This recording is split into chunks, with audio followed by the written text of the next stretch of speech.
I'm not around, have you found I'm always on your mind?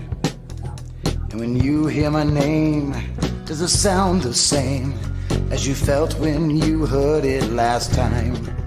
Do you see flowers in my hair that aren't really there? Do you feel the pain when I'm blue?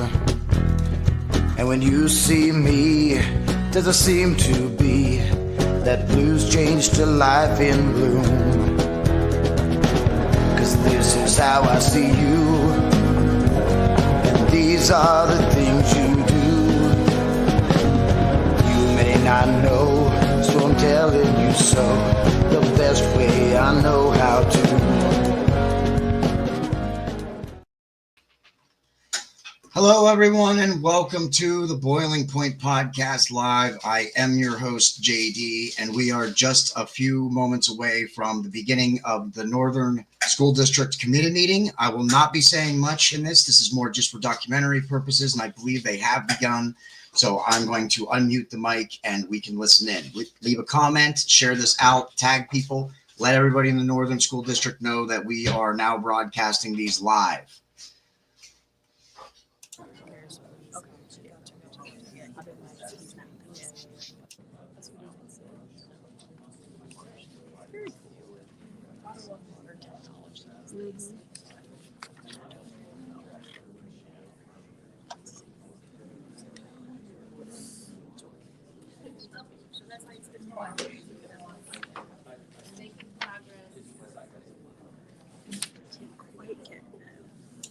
Okay, it doesn't look like they've actually begun yet, so I want to make sure I give Julia and Jess a shout out. They are on the other side of the camera so that we can live stream this out to everybody.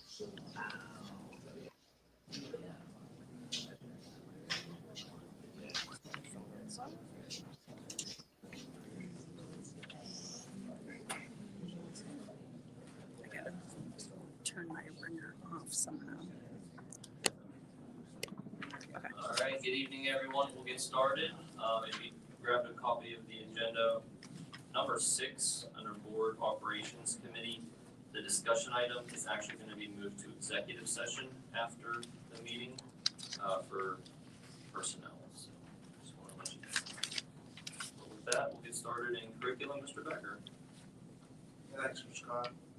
We have 5 single-day conference requests and 3 multiple-day conference requests there. And so I think we talked about any questions we had. We talked about that the last time. The curriculum overview for biology, just talked about last time too.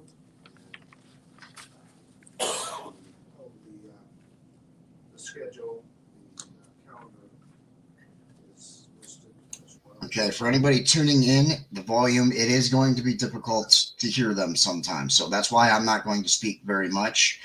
Please make sure you turn the volume up on your phones or devices, wherever you're watching, and I will be communicating through tickers and stuff along the bottom if I need to relay something to the viewers, because it's going to be a significant volume difference. Correct.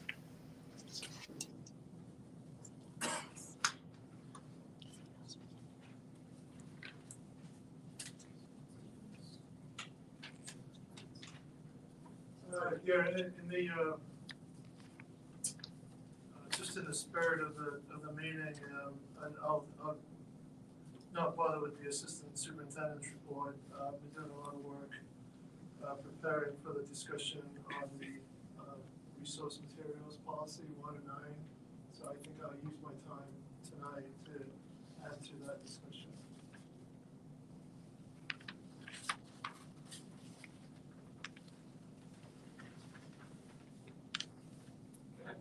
Building and grounds, Mr. Gunning. Okay, Mr. President, under building and grounds, we just have some facility use requests. For Dillsburg Area Soccer Club. Mr. Seltzer's tennis camp again. And a banquet for Northern Youth Wrestling. Maybe your silence.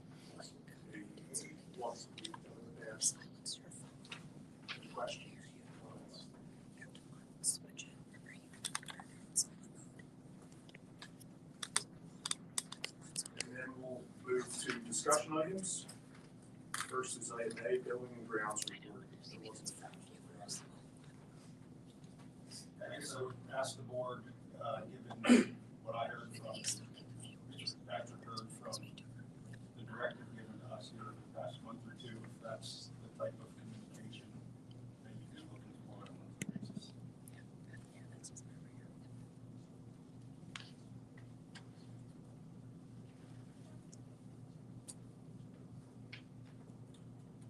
I think there's helpful information here. Are there any highlights or anything that Mr. Johnson or you'd like to cover or update on? No, just wanted to see if this is, the format you would be interested in. Comments from the group on the format? I think the format is fine, I just have some questions about specifics.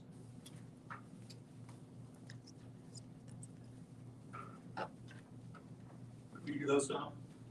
Okay.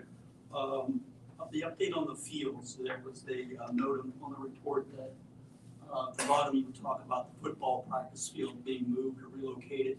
That information wasn't included in the report. So what are your thoughts on that? On this field? Yeah, and I think that'll be part of the next discussion item as well, the athletic field maintenance plan. But in talking with both Mr. Johnson and Athletic Director Angie Guido, the plan is to move the varsity practice field down to one of the lower fields. Right now there's two, and you'll see this on the plan that we talk about here next, but there's two soccer practice fields down there currently. And in discussion with the coaches, the amount of use that is now, the amount of practices that are now being able to be used by the turf field alleviates the need for those two fields. So the plan is to move the varsity practice field down to one of those lower fields. That's what the coaches wanted to do? Yes. Good, thank you.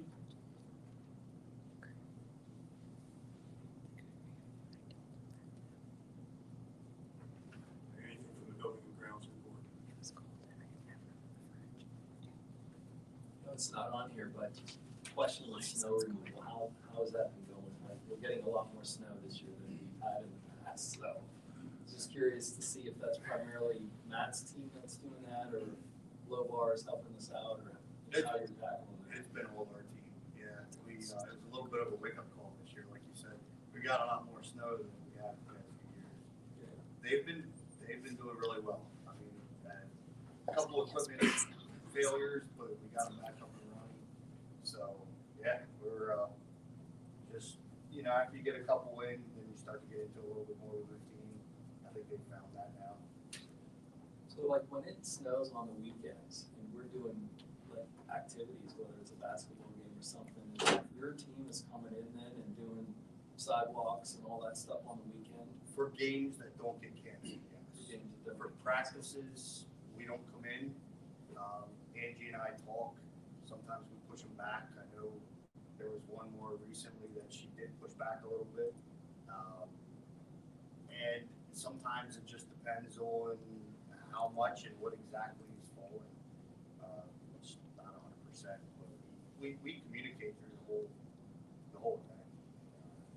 And if they're coming in, like, is that something that we're gonna have to look at overtime for those guys at some point in the future for coming in on Saturday afternoon to plow or to do sidewalks or salt or whatever? Yeah, I mean, they get overtime if they're over 40 hours a week, so that's just an automatic deal. Now, I know Matt can maybe speak to scheduling. I know he's careful with his guys, but I mean, if they're over the 40 hours, we can't withhold overtime. They get the overtime. Sure, yeah, but we can't not clear the sidewalks either if Right. there's Right. something going on. Right. So, Yeah. Okay. So it's practices that it's basically discussed and determined whether or not with no treatment, the facilities would be, parking lots and walkways would be safe enough for people to come for practices. Yeah. All weekend. But games, we have a team here.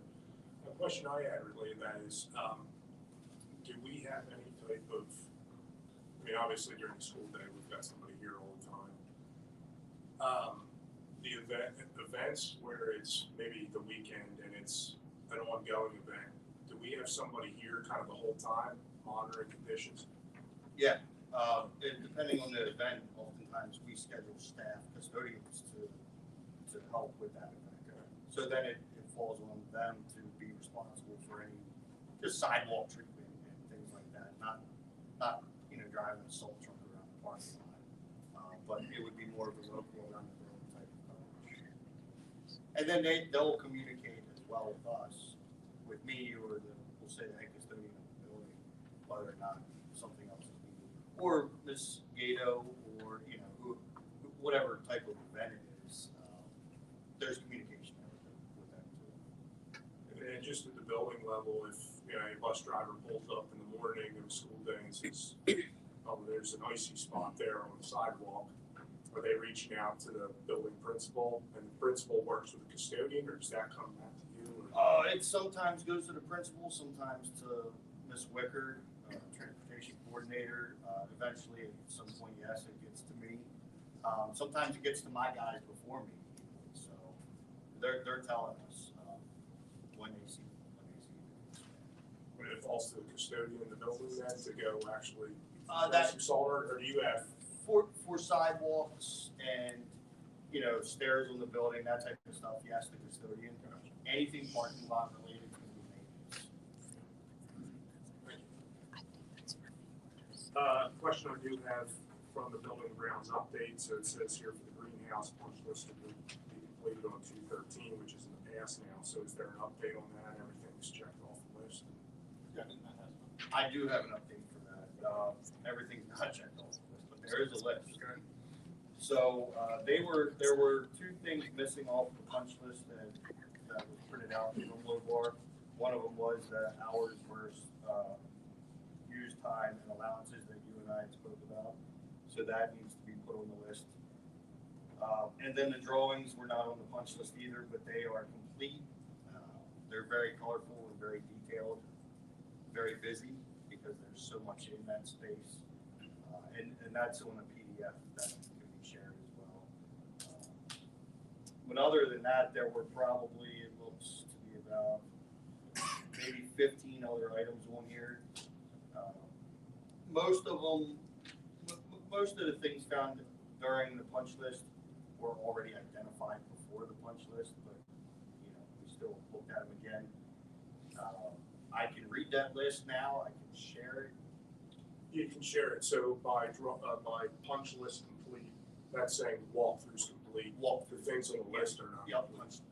Yes, correct. Okay. Bad word. Yeah. No. If you share that, that'd be great. When you comment on the glass, I know that can't be done until the weather warms up. Is that correct? So that's on the punch list? That's right. Yep. Glass. Yep. Caulking for a spring revisit, as well as the shade system, which will be done after the caulking and after the drying. So in reality, when do you think the project's going to be done? It's definitely not done on 2/18. It's a misrepresentation to say it's done here on 2/18.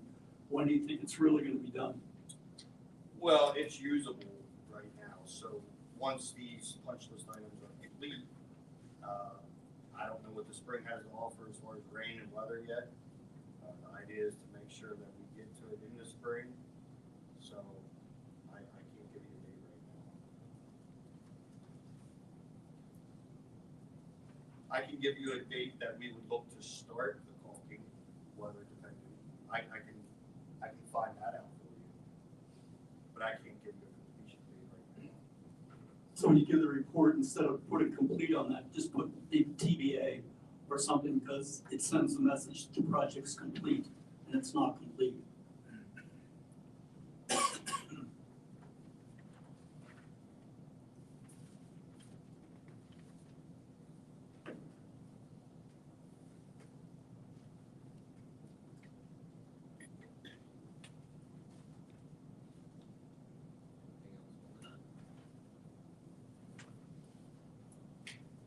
Okay, we can move to our next discussion item, that is the athletic field maintenance plan. So one of several items that we'll be going over with the board here over the next several months are just some ongoing plans. Obviously tonight is the field maintenance plan. We'll be looking at a few other items here in March and April as well. I know Mr. Johnson will be in attendance to do that. We were able to get you a handout as part of the agenda. Hopefully that you're able to review that. I think if you did take a look at that, it probably answers many questions and gives you an idea of where Mr. Johnson and his department has been really since the start of this school year. And I want to emphasize that this was on both Angie and Matt's to-do list, if you will, since last summer and fall. That was something they were already looking at. So this is a combination of both the Buildings and Grounds Department and the Athletic Department working together to ensure that we have a good maintenance plan. And again, this is a plan to use moving forward. It's not everything that you see here isn't happening today, but it's what both Angie and Matt would like to have happen here in the future. So we do have a PowerPoint that we're gonna just kind of use to help go through some of this. We're not gonna go through the document in detail. We're just gonna do that as part of the presentation. That's the last slide. Oh, I have a clicker. Clicking. Click. Oh.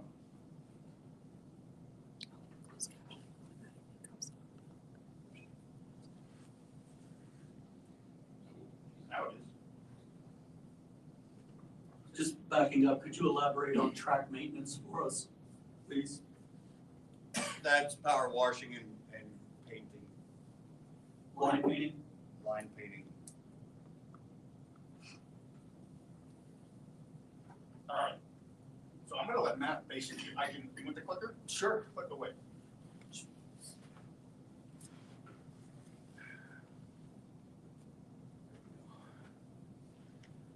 So like Jason said, Angie and I did start working on this probably July, August. We started having monthly meetings. And it kind of has been evolving into more than she actually originally planned. She was originally thinking more of like something you'd see from Buildings and Grounds with a 5-year, 10-year, 15-year, so on and so forth plan for the equipment they have, to make an equipment list, a replacement list, vendor list, and put all that into one document that would be easy to read. And then as we were meeting, it kind of evolved more, and as we were talking, the field maintenance plan piece came up because we didn't have one ever. And then the needs of those fields, and again, ironically enough, it was a request from the board to get that too. Fortunately, we had already started on it, so it wasn't as far behind as it could be right now. So the background detailed planning began last fall, like we said. Livermore, Bostic, and Bostic bathrooms have already been addressed. The goal to provide a safe, functional, and aesthetically pleasing environment for CSD students and athletes, coaches, and community. Safety being our primary goal. Field inventory, you'll see Bostic, Lobar, baseball, softball, and 4 practices. We don't have included in this the practice field over at the high school right off of Baltimore Street. That's just, it's a practice field for us, but it's kind of just more of a practice area. And also the band field's not over here, I don't think. Just back on that, what is your criteria for determining something's in fair condition as opposed to good, excellent, or poor? Well, it would depend, and in speaking with Angie and also Hummer turf grass, safety concerns, weed versus grass, basically just the need for where it would need to be, for what we would look for getting to as opposed to where it's at now. I think everybody probably would agree with what's fair there, unless you have a different opinion maybe, but those fields have been fair since I started 8 years ago. They've never been good. In my personal opinion, and meeting with vendors such as Jamco and other vendors that we've tried, never seem to have really gotten where we'd like to be. Soccer, if that was still grass, that would be in the very poor category, which you're familiar with. I would say varsity football is poor. I would say the other two fields down the lower field behind the SLC are poor as well. Varsity could be poor, and varsity football, and that's kind of part of the reason why we want to move off of that field. It gets used very hard and never gets a time to really be maintained properly. I think it's a field that we can certainly bring back to life, given the chance. So no one will be practicing on that this year? We are Junior high teams won't come up, the varsity won't go down? we are hoping to get as much on the lower field as possible. That's our, because we want to really focus on that current field now to be able to try to get it healthy again, if it ever was. I don't know. It's always been poor. We did the stadium project. There's probably 100 truckloads of topsoil sitting behind this building. That certainly could be at no cost put on those practice fields to make them safer.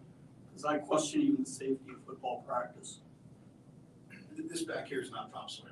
This is garbage soil back behind us right now. Some of it's topsoil. There's very limited topsoil, very limited. When they excavated a lot of topsoil that could have been initially right off the top put on our fields, but it didn't happen. So there was topsoil that was put on there because we hauled it in to try to save that field. So there was topsoil there. Where it is now, I can't say, but it was there. Field locations, this gives a better idea of some other fields even that you won't see or we just talked about. Number 6 is what we want to move down lower to where you see 1, 2, 3, and 4. The idea would be to put it at 3, I believe, the boys soccer, and then combine boys and girls field on number 4. And again, to give us a chance to basically alleviate some pressure off of fields that really never see a break, and to get us back healthy again. So in speaking with Hummer, and Hummer's Can you go back one more? I'm sorry. You sure there's 4 practice fields down there below 1, 2, 3, and 4? Yeah.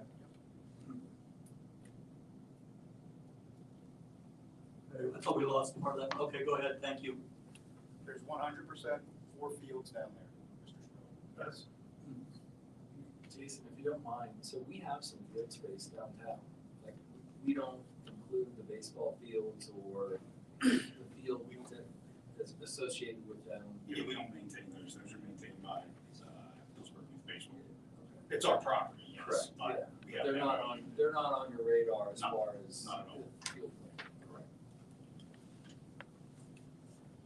So in speaking with Hummer Turf Grass, which is who maintains Boston for the past, since we've had it done, year and a half or 2, whatever. They've got that field looking great. Looks better now than I ever remember. That's who we had put together some costs for field maintenance and the program that would follow to get all of our fields listed. The 4 practice behind, or 5 practice behind this building, and all of our game fields. So you'll see what the costs are for those, and then at the bottom there it says filler bucket aeration attachments. That's built into my budget for this year. For our grounds guy, we have one grounds guy who does all of our game field mowing and some odds and ends as far as field maintenance. But if we were able to get the tiller bucket and aeration attachments, we'd be able to knock a little bit of money off of what Hummer would be doing for us, and he would work directly with Hummer on that. So it's not like we would pull out the aeration and overseeding and just run road with it, so to speak. We would pull out the aeration and overseeding, but use Hummer's maintenance plan, follow their maintenance plan with the materials that they recommend. So that's what the $19,000 addition is there. I would expect, I didn't do the math yet because I don't have all the numbers on the materials, but I would think by pulling some of those things out and taking control within the district, we probably save around $4,000 a year on the aeration and overseeding. That's a best guesstimate right now. It might be more than that. It might be slightly under. I think it's going to be at least 4,000 because of labor costs and upcharging the materials that we would essentially buy from the owner that we can buy and procure on our own. So again, total annual additional cost for this year, I guess, would be $60,800. And then moving forward, that number would be greatly lower, I would think, from that because of the 19,000 and whatever would save for Hummer's maintenance plan. Any questions on that? You had included top dressing on a lot of your things. Does that include top dressing? 60,000 would include that top dress every field? That includes everything. Is that all done in-house or is that vendor? Which part? These figures. These figures, okay, from the 26, all of the fields you see there, that's all vendor, and then the 19 would be district. So we would own the $19,000 worth of equipment. The vendor would provide the other costs, which we would essentially be able to get lower if we were to spend the $19,000 on district equipment. Didn't know who was responsible for each one.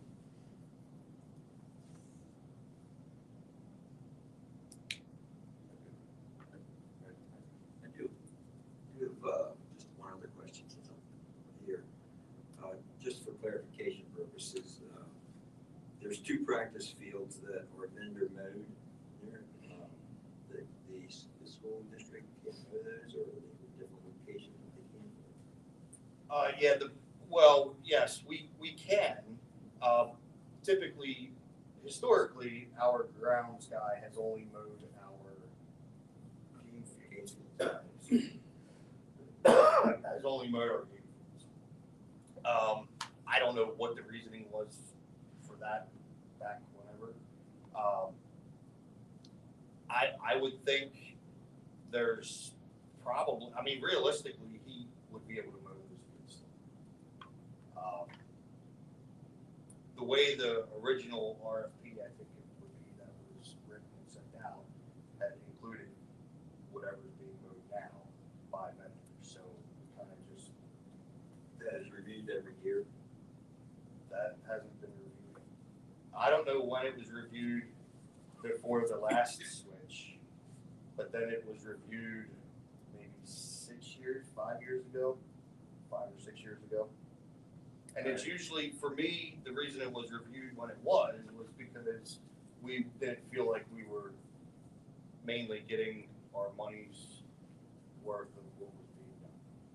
And the district certainly could have looked better than it does now. So that's essentially the reason behind putting it out to bid when we did. So unless there's an issue, which I'm not aware of, if we wanted to. I think it's better too, because the vendor might be on schedule and we might need to cut before the vendor could get here. So overall, it's better for us to do our game fields. For the game field, correct? Yep. Yeah, I was talking about practice. Yeah, practice fields. Yep. Thank you. So we see upcoming projects, capital improvement, baseball field maintenance, which is already had been approved starting this spring. Track maintenance, which we briefly touched on with power washing and relining. Football practice field would be the switch from up top to down low. Long-term sustainability strategies, funding turf field, which we will continue to do, and funding track replacement, which we will continue to do. Question on the GMAX, who's doing that? The vendor or us? That's vendor, that's not us. I think that's around 300, I think it's under 300 a year for them to do that. And they're doing that on a yearly basis and recording those results? Yep. And keeping those for liability reasons? Yep, and they've been very good, the results have been very good, no questions with the results.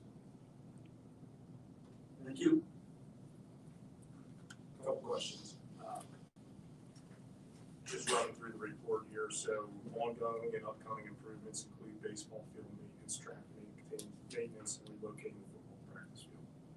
Is the baseball field maintenance there the work that's ongoing right now? Yes. Okay. The track maintenance, is that being referenced? I'm trying to get to, when you say it's this year, are we talking 24, 25? Track Or maintenance. 25, 26? Track maintenance has not been approved yet. That, Okay. you will see that in my budget. Okay, so just quick, could you flash back to the budget on that? Okay, so now the baseball $4,400, is that something in addition to what we're doing right now? Yes. And what's that? That will be the ongoing maintenance plan for the baseball field. Okay, so right now, no maintenance plan, no just been nothing. And then moving on after what's already approved for the baseball field starting spring, moving on from that, that's the cost for the annual maintenance. And that'll be the same statement for softball, for football? Yes. Okay. Then relocating the football practice field. I'm reading between the lines here that we're doing something to that practice field that is the varsity football practice field that's going to restore it to practice field capability. Which is under practice fields of that last budget. Okay. And then what is that? What are we doing? Right, so I have it all right here. It's gonna sound probably like, I can give you a copy if you want. It's gonna sound like gibberish if I try to speak it to you, No, that's okay. because it's just the way it's written. Yeah, that's okay. No, I think, going back to the schedule that's in here, maintenance schedule by field, I'm back to the report that came out. Bullet 3 has something for each field. I think kind of clarifying what is it, is this what we're doing already? And we're gonna add to this? We're doing none of this, we're doing some of this, because, some of it I know we have to be doing, I'm sure we've been fertilizing everything. So I think if we could make this more valuable by tying together, hey, what are we doing in 24, 25? And what does it look like with what we're doing in 25 and 26? And the reason I bring some of this up is, at the end of it, we kind of summarize it as overall the field conditions are good. Few areas of concern are being addressed in 2025. And some of this goes back to the ratings. So we're going to address the baseball field, which is fair, varsity practice field for football, which is fair.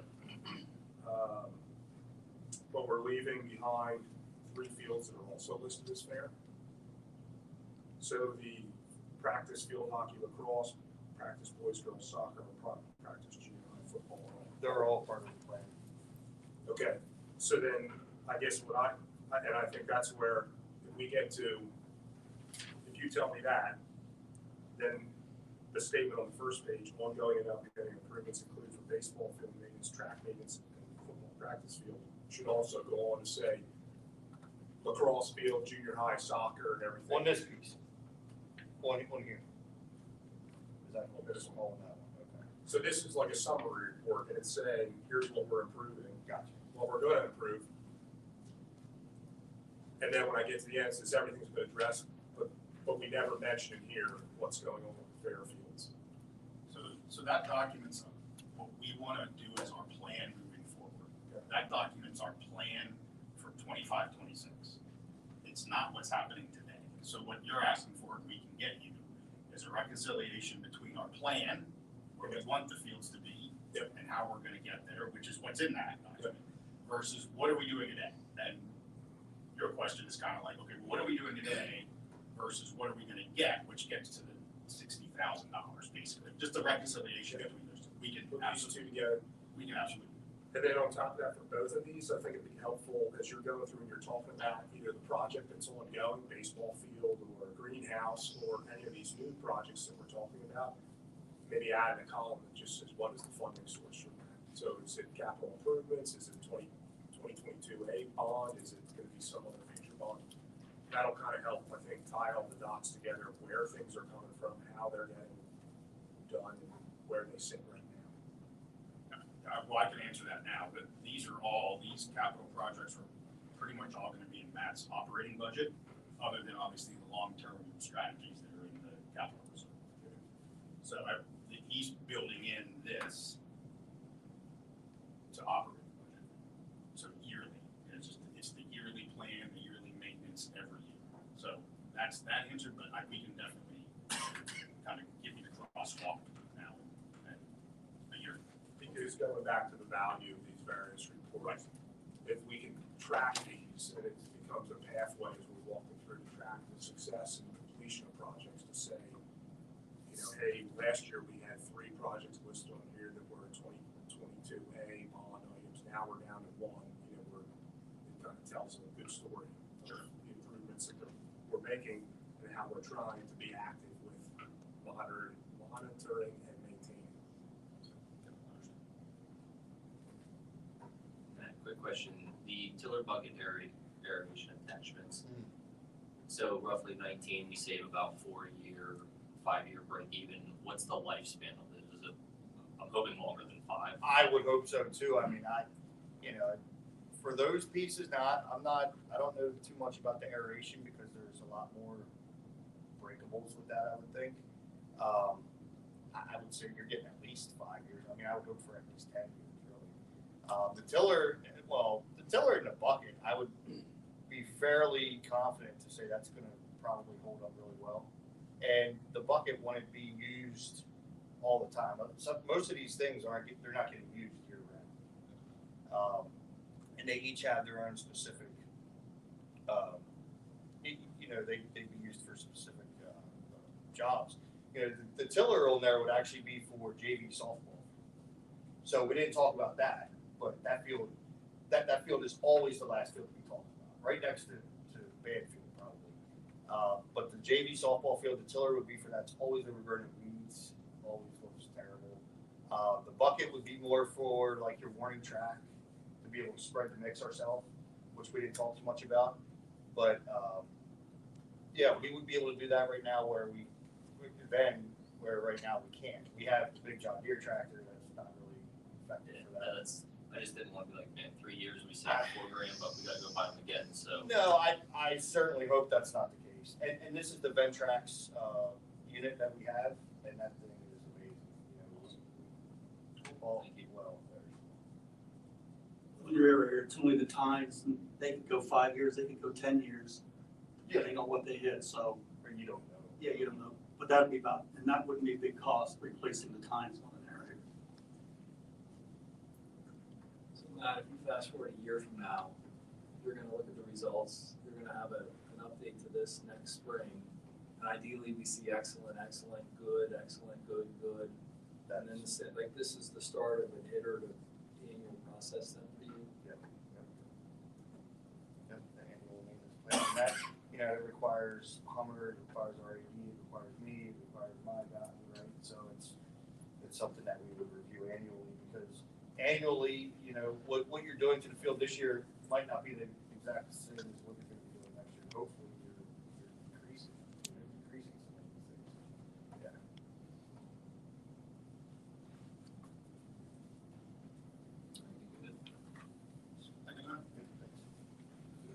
thanks, Matt, for putting all that together. Appreciate it.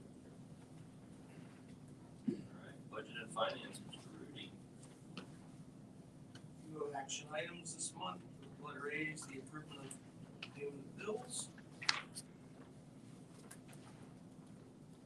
B is the treasurer's report. I would like to go over, of course, I would like to go over the budget status report here. This is the first month that did a deeper dive and looking at where we'll, our estimates and where we'll actually be out, or be at, I should say. So just give me 1 second.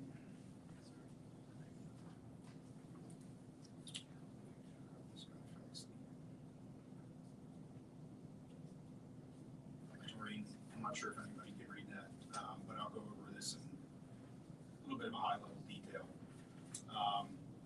So I'll focus on revenues for the most part. Actually, overall, our revenues are coming in pretty close to where we budgeted. local revenues, which is all of our local taxes and whatnot, is only about 35,000 above where we budgeted. Here in years past, we've seen that number much higher than just 35,000. And 35,000 is basically spot on for the most part. And I will say that it's February. We have many months to go in this fiscal year, but things are coming in really well. It looks like our EIT taxes are coming in right at budget. Typically, we'll see them coming in higher. We have actually seen those numbers. They're not decreasing, but they've started to level off year over year, so we're not seeing the increase that we had seen before. Real estate taxes and interims are pretty much spot on where we budgeted. The biggest factor in terms of an increase is in our interest earnings. So I did pump up that budget amount for this calendar year or for this fiscal year, but they're still very strong. We are seeing that subside slightly here more recently, so we'll have to watch that going forward. But they look to be about 250,000 above where we budgeted. So the main strength in our local revenues really is our interest earnings. In terms of our state monies, you'll see here $630,000 over budget. The main reason here is mainly driven by that adequacy funding that the state provided us this year. That is mostly offset by the amount we budgeted for state revenues from Washington Township. So for the last, since we've had Washington Township, 5 years, we have budgeted state revenues. We have yet to receive any of those state revenues. But fortunately, that adequacy amount of over $1 million from the state more than makes up that difference for the lack of the Washington Township money. The other two big pieces here are special eds coming in about 140,000 higher than estimate. So we had a larger bump from the state once they got around to approving their budget late summer last year. They also snuck in a cyber charter reimbursement. These are funds that we hadn't seen for almost 15 years.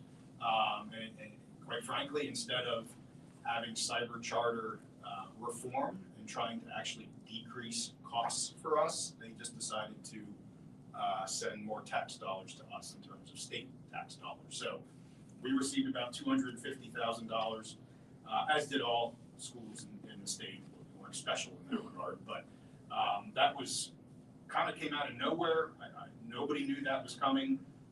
And when we get into the budget talks here next week, the governor has not put in any cyber charter reimbursement into his budget for next year. So it may just be a once and done type of deal. I think it was to try and help satisfy people in terms of a reform. I have a lot I can say about that, but I'm going to move on.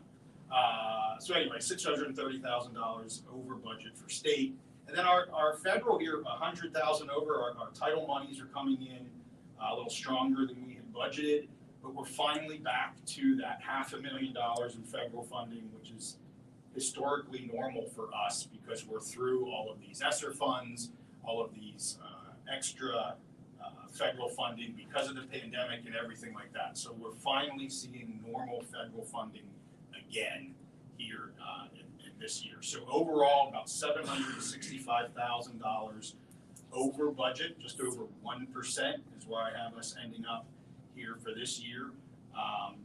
So that's strong. Of course, you want to be, hopefully, if you can, a little over budget in terms of revenues. When we go down, I'm not going to go through the expenditures in any great detail here. Our instructional expenditures are looking to be slightly over budget. Again, this is very early in the fiscal year to be making these estimations. But we're going to be slightly over in instructional, and pretty much spot on with everything else. The one thing I will point out, if you can scroll down just a little bit more, just at the bottom, a little bit more. Perfect, thank you. I'm going to stand up and point over here. So with the cost of capital, I apologize for the guys on this side here. In terms of our debt service, so we budgeted just under $8 million, and we have been building up that capacity for many years in terms of getting ready for some of the large projects that we know we're going to need to have here. What you're going to see though in this fiscal year is is that we're actually going to be spending almost all of that money. And that's not because all of a sudden we have a lot more debt. That's where we have $1.6 million that I'm saying we're going to spend this year, and we pay to the Cumberland Perry area CTC for their project. So they're out for bid. Hopefully that all goes well, and we'll have to cut that check. So while you're seeing this line be basically net neutral, just know there's a one-time payment to Cumberland Perry in here for this year, when in actuality, it's about a $1.6, $1.7 million buffer that we've created ourselves for future debt service here in the school district. So that's just one item. While it doesn't stick out, when you look at that line item, there's two different things happening there in terms of a positive and negative to get back to be basically net zero. Then in terms of total expenses, we're, as of February, I'm saying we're basically spot on. $67 million budgeted, $67 million expended. So we have a surplus of about $456,000 for the fiscal year. We had budgeted just under a $300,000 deficit. So that's where we're at as of February, and I'll update this on a monthly basis. And you'll hear, of course, a lot more about this as we get into our budget talks over the next 2 months. Questions on that for Jason?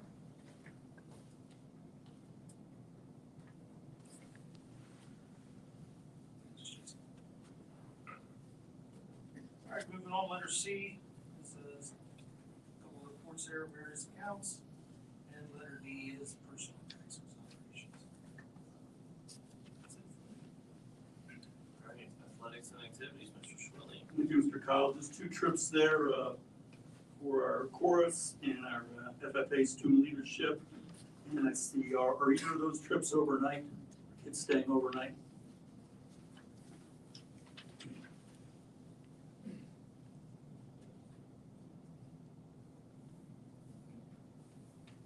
The FFA historically has been.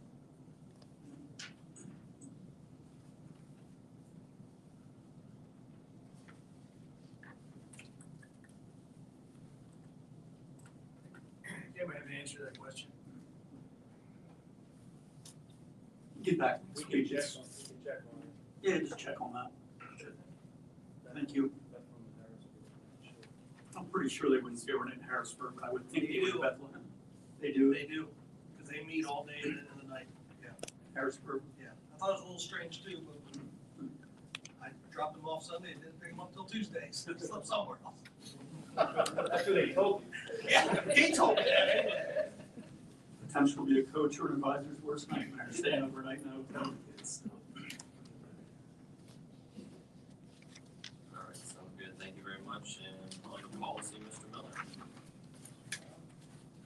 We have 3 policies for final approval. We have the 3 for tentative approval. Thanks, Mr. Miller. Maureen, if you just pull up the summary document, great.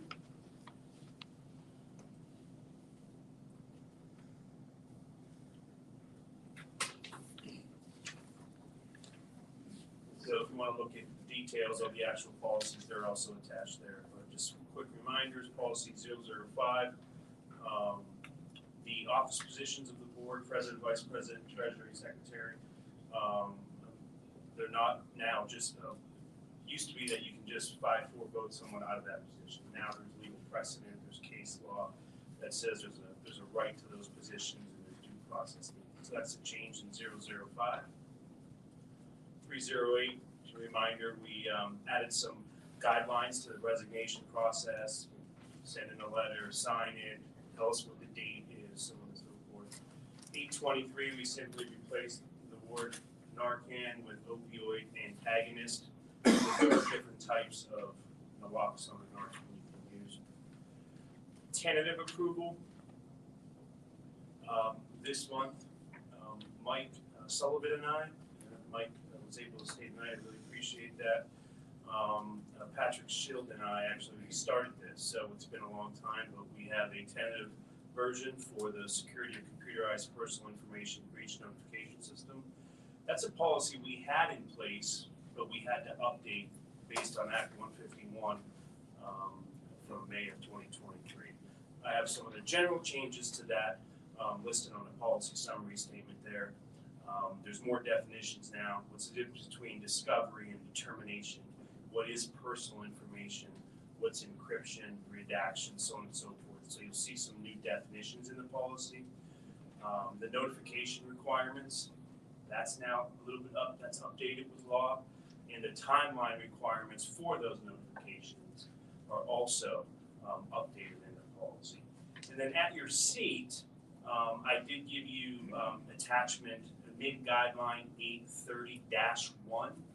Now it has draft across it because Mike and I and the team are still working on it, but this is one of those policies you want to have a guideline for, right? And so we're working on that.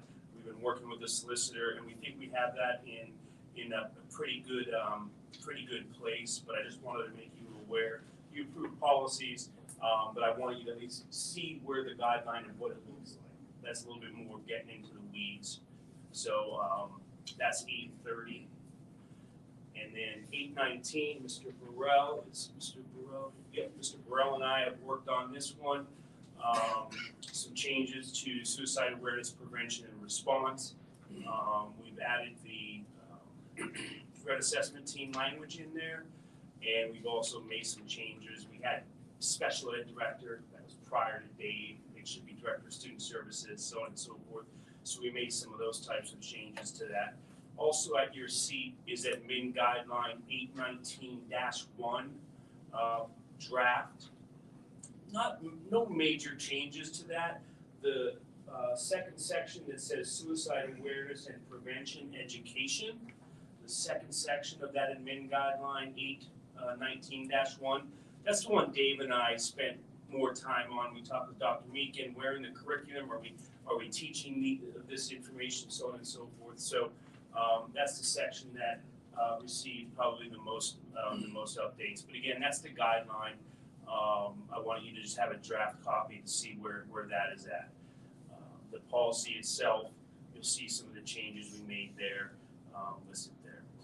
And then the last policy, Board Policy 109, you'll see that library materials were not part of 109 prior.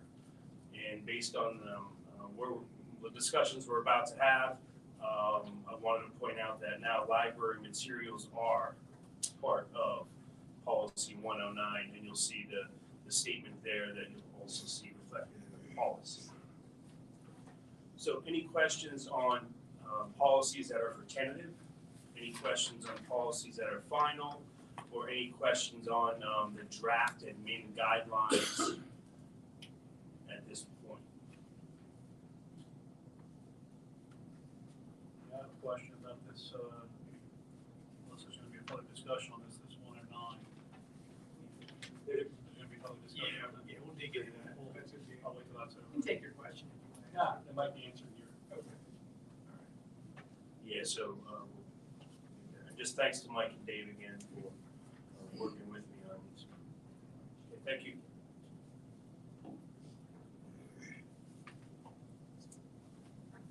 All right, so into the discussion then. First one is resource materials. This is something we started into last month, assessing how we go about getting, selecting, maintaining, and reconsidering various materials. And we laid some groundwork last month.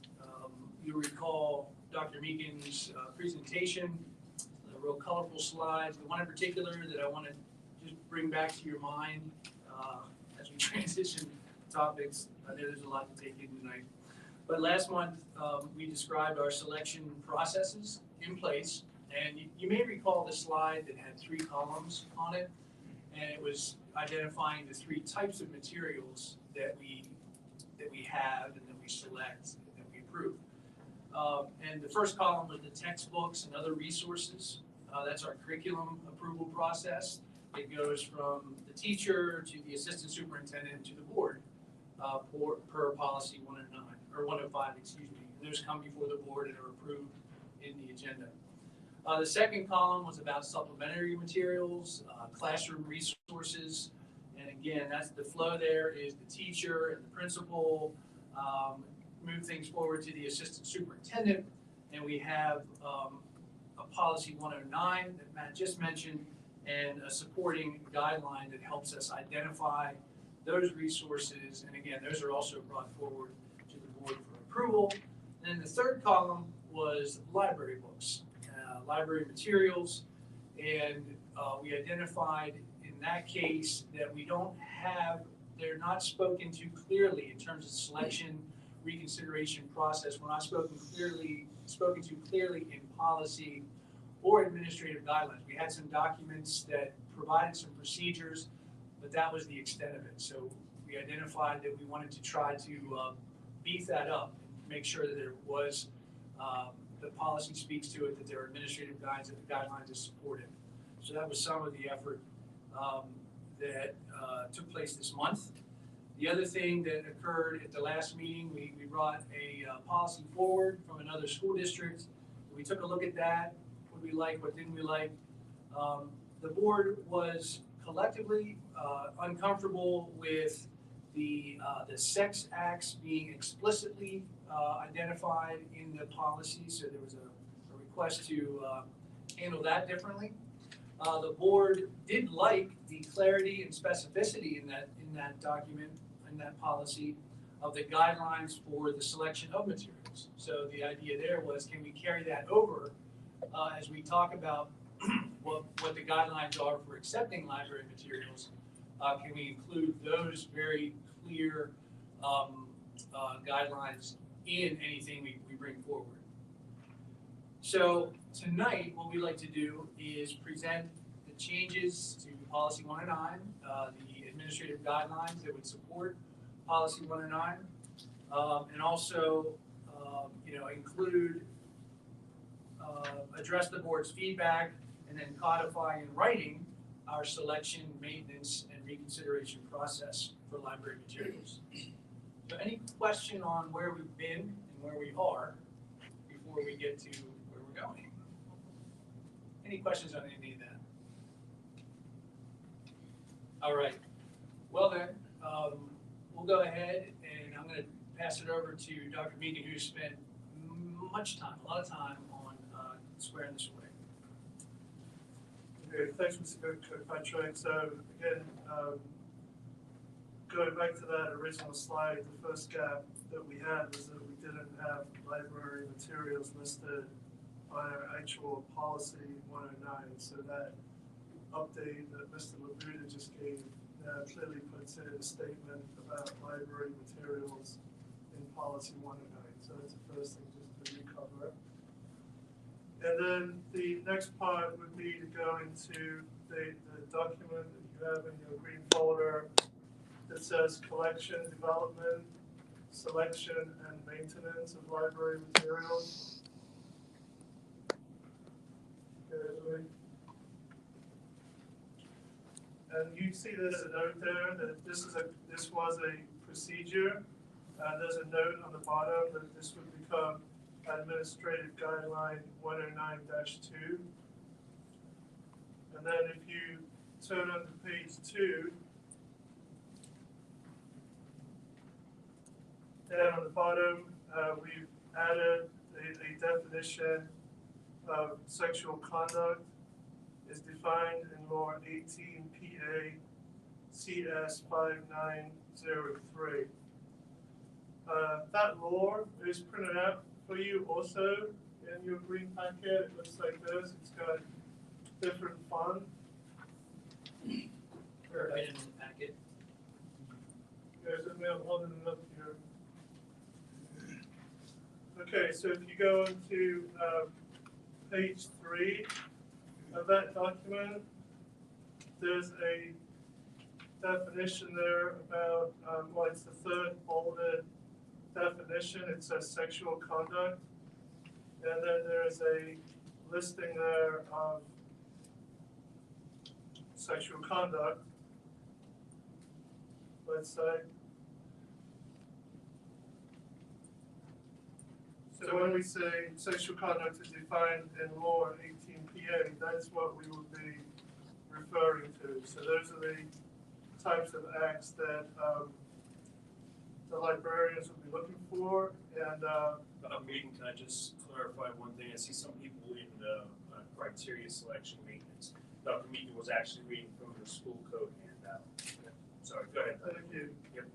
You got this one. So if you look at that list and compare it to, you look at this list and you compare it to the list of sex acts from the Moody and Springs policy, it's the same. It covers the same thing. Some of the terminology is different, but I did research it, and it is a match. So it's exactly the same, but it's not listed out act by act, so to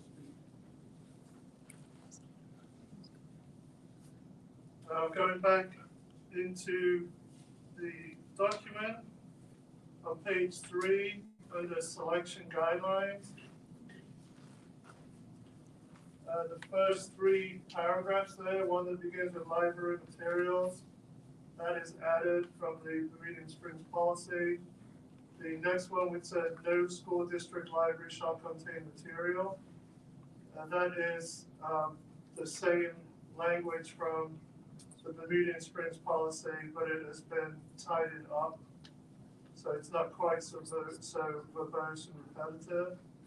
And the next paragraph, it says, in addition, no elementary library is also the same language from the Bermudian Springs policy. Again, it is not identical, but it is the same language.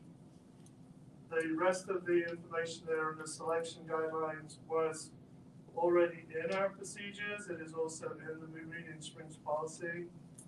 And there were no changes apart from some stylistic changes to the rest of the document. So I think I should stop there and ask for questions on 109-2.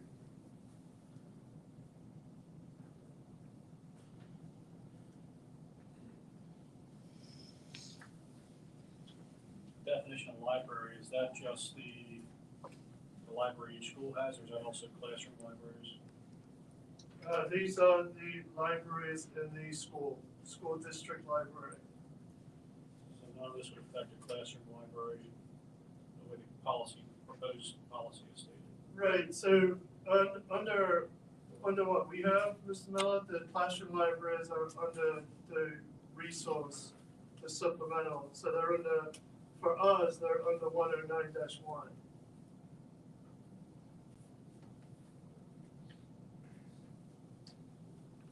So if you remember, for example, we had a 3rd grade teacher just hired at Wellsville. She took over a classroom that didn't have a classroom library. And so she wanted to get a classroom library, so all those titles came to the board, and we approved them as a board under 109-1 as a classroom library. So the board already approves those materials as they come to us going forward. That may be the case, but I don't see that stated in our current policy. I see it, it's in the Bermudian Springs policy. It specifically says classroom library books, but I don't see that listed anywhere here. It's not listed in ours because the Bermudian Springs policy is for everything. It's for curriculum, it's for resources, it's for district libraries.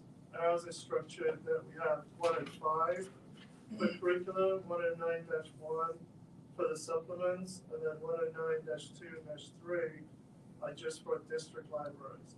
So we have it in 3 different. It's not all under one policy. It's under 3. Ours is under 3 different. So the changes you're proposing are just affecting the libraries, not the other silos per se. Yes, yes, because we already have 109-1. So this would be for district libraries under 109-2, 109-3. So, sorry if I'm confused on this, but so basically the criteria we just discussed here would not apply to classroom library. Like that's not effective, that's still as it was prior to this discussion. Yes. That's, I guess, kind of the root of my confusion. And maybe I misunderstood, but I thought the last meeting when we discussed the immediate Springs policy, I thought we were looking to go forward with adopting that with the exception of taking out the sex acts description and putting in the code. I didn't realize that we were just gonna kind of pull sections out of Immediate Springs, and put it into ours. And I also had no involvement in this until I saw it for the first time, I guess with everybody else in this board a couple days prior. I thought we would be talking more about this before now, but, or talking about it at least some, but, yeah, maybe I misunderstood. I mean, I'd welcome any feedback from somebody else, but I left the last meeting thinking that we were going to, there was a general consensus that we were okay with talking about adopting this Immediate Springs policy, with the exception of spelling out the sex acts definition. I didn't realize that we were just looking to do what we're talking about this evening. Classroom libraries, are they exempt from the state law or school code that says they're allowed to have sexually explicit material in them? And that's covered under a different guideline, or resource materials. We have the resource materials guidelines, we have 109-1. We already have that. Correct. Covers classroom libraries. So we just do things different here than at Bermudian, so we have two different policies that cover it. And all of the resource materials already come before the board to approve yay or nay. Right, that's what we took out of the discussion last month, was that we already have a system for curriculum, and we already have a system for resource materials in the classroom. We did not have a system for library that includes the school board. So we want to get the school board included in the library system. And that's the way that I understood it, is we already had, I guess, for better word, you could say the checks or balances for, resource materials in classroom. Yeah. But not for the actual library, That's a perfect way to say it. It is a check and a balance, and we had a great example where Mr. Beck and I were working on a book that came forward, and I missed something, and Mr. Beck said, "Man, I don't think this is so hot here." And we talked about it. We said, "Yeah, you know what? We're not going to bring that forward." So, we have a system there to catch things going forward. If there's stuff that's been in the classroom for 20 years, as we discover it, we'll act on it. We can, you may want to remind the board too, what does that AG, that administrative guideline 109.1 look like? So when a book does come forward for a classroom library, what's the teacher asked to put, what information they asked to provide on that 109.1? Well, they're asked to provide if there's any questionable content. That questionable content includes bad language, it could include sexual content, any topics that might be controversial, and the teacher includes that on there, and then it goes to the principal, and then it comes to the board for discussion before it's approved. Thank you, Mr. Booth. This is the 109.1 already. It's up on the screen. So this is all supplementary text.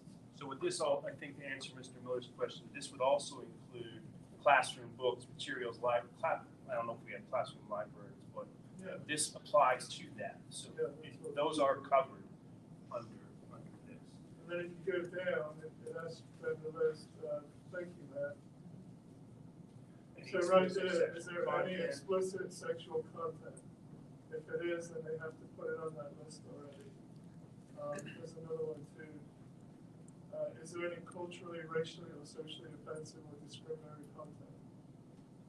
And then they provide a summary of the book. But they are not, in this scenario, they are not asked to reference PA 5903. It doesn't say PA 5903, no, but it does say explicit sexual content. But I'm right back to the same problem we had in the library with its judgment call on what I think is explicit, what you think is explicit. Maybe, but this comes to the board. Right, but there's no filter before it comes to the board. Yeah, the filter's the principal and then the board. Like this already comes to the board. Like the board already sees all this. That's why we're working on the library piece, because the library piece doesn't come to the board. This already comes to the board.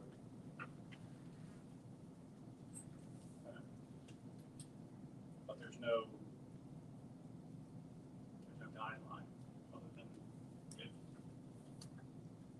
if the people that it flows through prior to getting to the board do not feel that it's explicit content, it would still get forward. Like there would be, you're only saying there's no definition of what's explicit and what's not explicit. That's right. And I think though, whether it's explicit or not in that person's view, it still sits before us for us to then say, okay, in my opinion it is, in your opinion, and for others it is, maybe not. But regardless of what's written in there, it still comes before us. I think is maybe a better word. I don't know if that helps. So does the school code still apply to these before they come to the board? Oh, yes. Of course. Yeah, I think if it'd be beneficial for clarification purposes, well, let's go on, but So, yeah. wherever it's said about Put the code in. no sexual conduct or whatever, if it needed to say, Sorry. material. Right here, you're saying Yeah, let so the if it code. just said, it could say it could leave off with those no item shall contain material that is illegal to give to minors and defined as harmful as minors, as defined by the state code, because we're not gonna allow something that is illegal per the state code. So I think it's okay if it was felt, by the board to add that comment, and then you could just leave everything right in there, Yeah, I think we can do that. I think you're gonna see as we go on. I don't think that's a bad suggestion, though. I think if we go on, I'm not an expert in this, but I've been stuck in it like for a month now. There's a difference between what's illegal and what's explicitly sexual content. So I think, in my opinion, I think our process that we have is stricter. Like we're starting from a strict position. I don't know where the Median Spring started from, but we are starting from our 109.1 is a very strict position because the board has that ability, whether it's defined as illegal or not, to say that's too explicit for us, we're not approving it. Remedial Springs doesn't say that the board's going to view that stuff. It's just giving guidelines.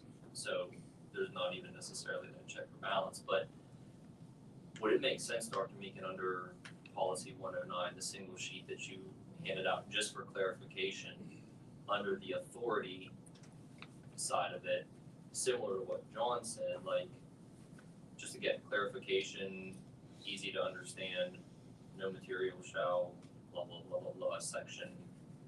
I mean, could we do that? Yeah, no, absolutely. Yeah. Is that kind of what you were thinking, Paul? Keep in mind, I'm looking at this for the first time. I was provided stuff with no red lines or highlights on what changed, so I'm seeing for the first time what you guys are proposing with no involvement.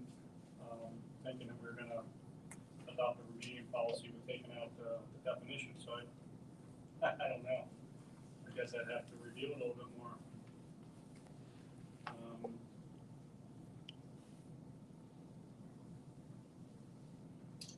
Then you're also gonna have a policy on,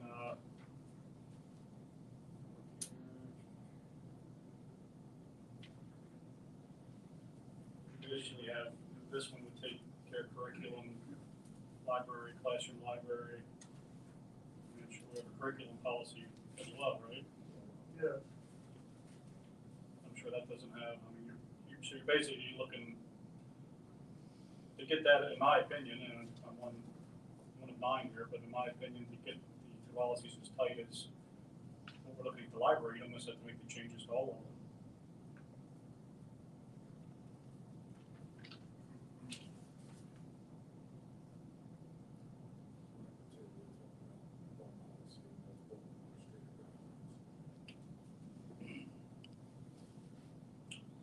Yeah, like I said, I don't know what changed, and maybe my recollection is totally wrong here, but I thought we were looking to talk about adopting this policy with the code change. I didn't know we were just looking to modify administrative guidelines. So I guess something changed between that meeting and now that I wasn't a part of, so I didn't realize that was the path we were going. That was my I understanding. was never under that impression. I didn't think that was what we discussed at all. I was waiting to see what the administration was gonna come back with. And I think this is exactly, they did what they should have done. Now we can sit and look at it. I think if the board doesn't like it as a whole, then, we can give direction. My understanding was, we already had, again, the checks and balances of resource and curriculum. We didn't have a check and balance of library, so we adopted what Bermuda Springs in that code, applied it to the library, and now we have it. That was my understanding. We get at the fact that the board will see the library here, which I appreciate that, but there's still we don't have the kind of lockdown guidance of the definition. There's different stuff that go together, administrative guidelines. Maureen, can you unshare this a second, please?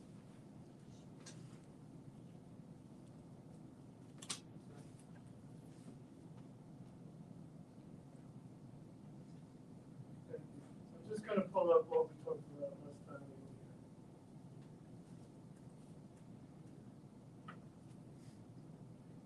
here. Maybe this is where I should have started. This was the final slide of the presentation that I gave last time we were here, where we talked about the three columns that Steve is referencing. And the recommendation that we discussed is on the right-hand side. It's at the bottom, it's in yellow.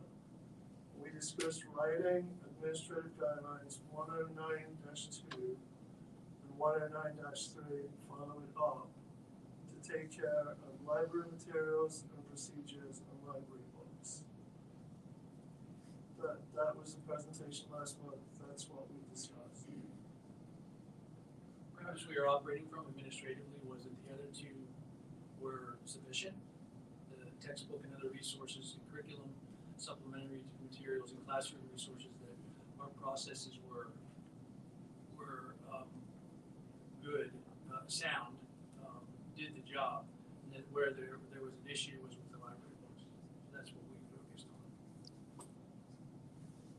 A couple thoughts. The discussions we've had about in the supplementary materials, maybe referencing some of the stuff you presented tonight, I think it's a good idea. Just at my first look at it, I'm a little, honestly, more cautious about doing it with textbooks and resource materials because of what we would talk about in sexual education classes. Because the law just says sexual conduct normal or averted. So would we, I don't know where that falls, but to me, I wouldn't want to put a policy in there that literally removes us from being able to teach that sexual education.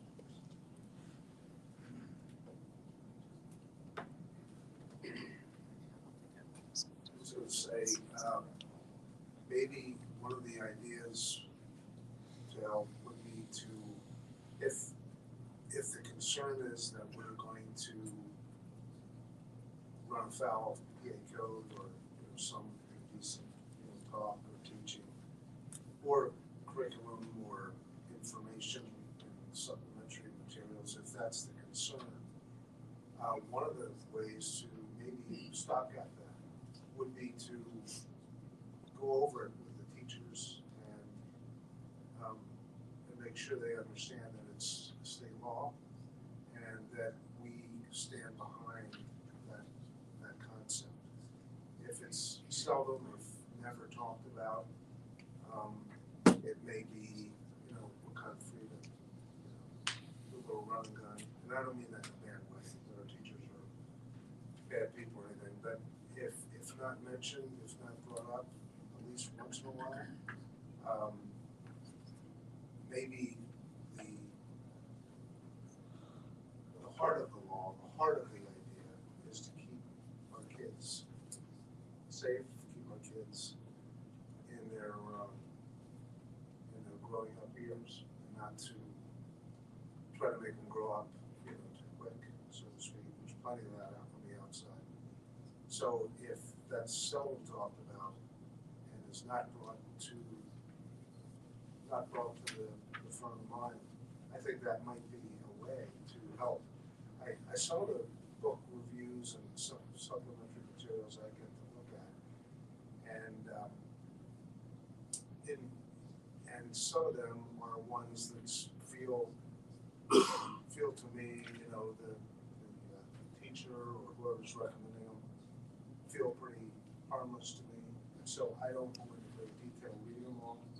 And I get some of that. I'm not saying I'm the go-to guy, but I get to see some of that. And so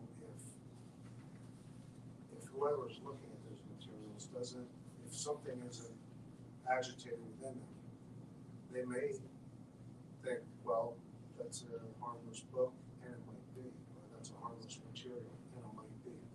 But I'm not averse to the idea that maybe these policies should be used for all the books. They made their way into the library, as I was doing it, and I know we're taking steps for that not to occur. But on the other hand, if the law is the law, and we want to obey not just the letter but the heart of it, then perhaps putting the rule across the board for supplementary materials, curriculum, and everything. I think there would be reason to think that would be a reasonable thing. So I kind of agree if that's the point that Paul's making. I would say I would agree with it. And reinforcing to the teachers, maybe the beginning of a school year, if there's an occasion when, population teachers can be together and you talk to them about things like that.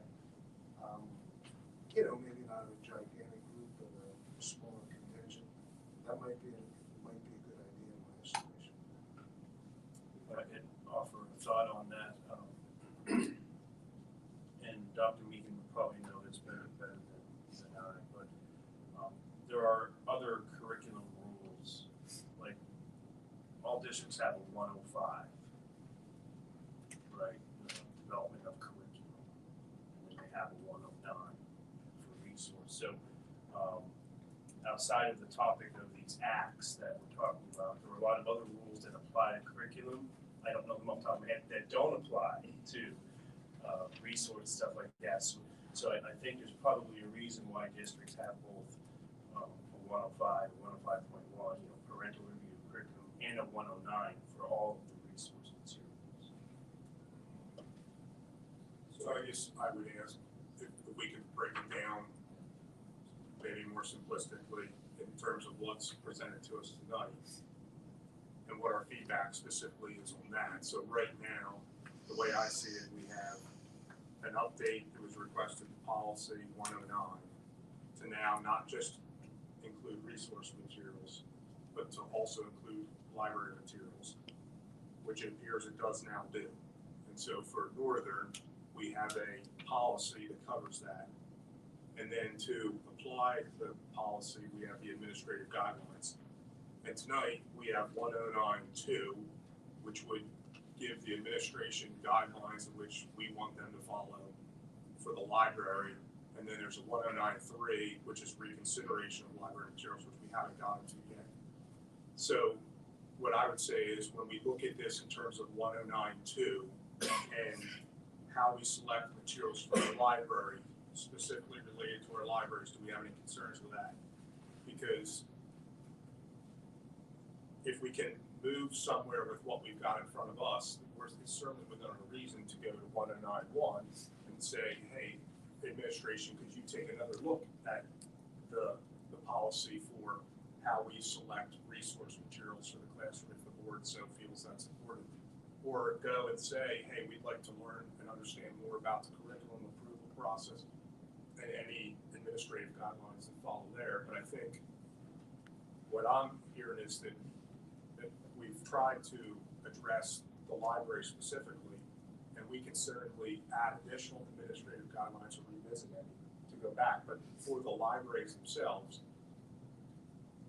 how we move forward to the point that we're prepared to tentatively approve 109, now that we do address the libraries, knowing that we've got these administrative guidelines for the libraries behind it.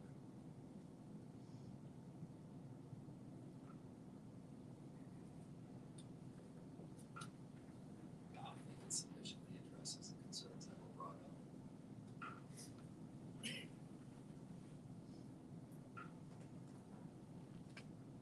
Shall we continue just to get the whole picture and look at the 109.3 as well in terms of the reconsideration piece as well? And then we can continue to look at that in the context of all materials.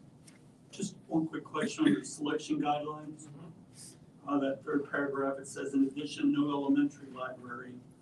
And it continues on, I would ask, should that include middle school? Maybe Mr. Sauer, Mr. Barber would weigh on that. How do they feel about middle school library containing visual depictions of nudity or depictions and so on and so forth? We took the wording from the Bermudian Springs policy as directed, which delineated middle school and high school from elementary. The second paragraph, it says no school district library, and the Bermudian Springs policy covered the high school and the middle school. And then the third paragraph was, in addition, no elementary library. So that was taken word for word. We just did 2 paragraphs instead of 3. Yes.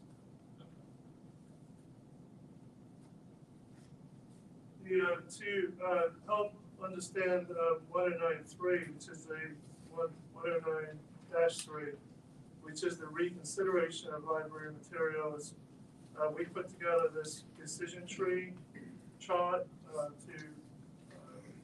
hopefully help the board understand the decision-making process.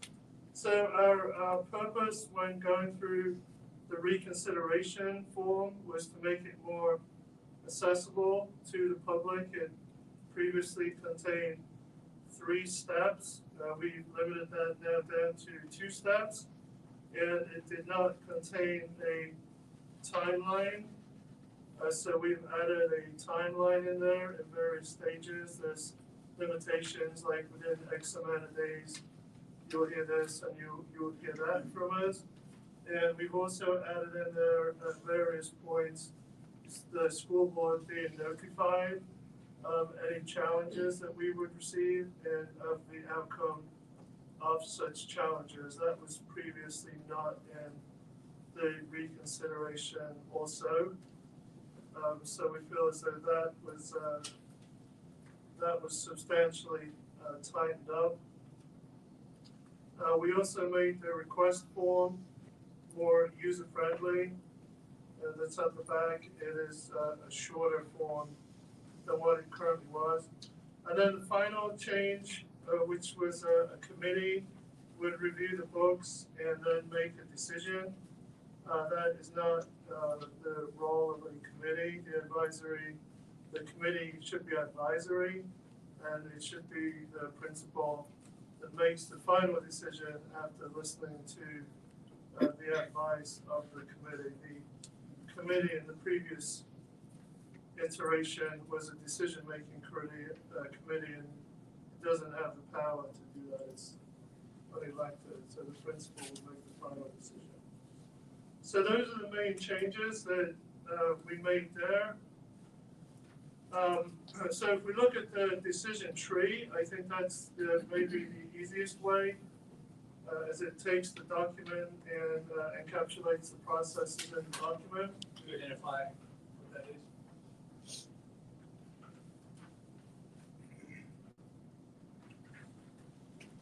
So at the top, the first stage would be that the reconsideration form is received by the principal and or the librarian. The principal would then review the form and either read and or research the material that's being asked to be reconsidered. At that point, we have a green, a red, and a yellow box. On the left-hand side, as you look at it, in green, it says the principal supports the request for reconsideration. So basically, the principal reviews the form and agrees that material is not suitable for the library. If that happens, you can follow the arrow down that the objector is satisfied when they are notified, and then the school board is notified. The next box across is a red box. It says the principal denies the request for reconsideration. So the principal reads the form and decides there's nothing here that is in opposition to guidelines, and decides that that's the end of it. So they let the objector know that they've had a look at it and they don't agree with them. And then the objector is either satisfied and the board is notified, or the objector is not satisfied and the board is notified. So if we follow that down, if the objector is not satisfied, then the policy committee at the school board level would then review the reconsideration request, and they would make the determination then if they were supporting the request and removing the material, or if they were denying the request and the material was staying. On the right-hand side is the third option, and that is after reviewing the form, the principal is unsure if they can support the request or deny the request. If they are unsure, they will convene the advisory committee. After we've gone through the advisory committee process, the principal may then support the request for reconsideration and have the material removed and let the board know, or deny the request for reconsideration. At that point in time, following down, at that point in time, if the objector is not satisfied, the board is notified, and then the policy committee will review the reconsideration request and either support it or deny it. And that would be how things would be reconsidered. And we would suggest that that would become 109-3, and going back to the presentation, that would satisfy the yellow box, and that we'd have policy and we would have guidelines then 109-2 and 109-3 covering all library material. Any questions on 109-3?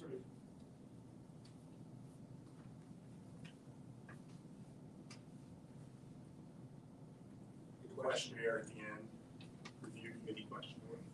That is the policy committee, when that says review committee? That would be the advisory committee.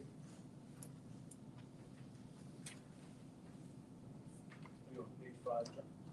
Page 7. Review committee questionnaire. So that's given to the members of the advisory committee. Policy committee. Not the policy committee. The policy committee is a board level function. So when things come to the board level function policy, the board needs to decide how they would handle those materials. That's not for us to decide how the board processes that. Okay, school librarian, central administrator. Page 3.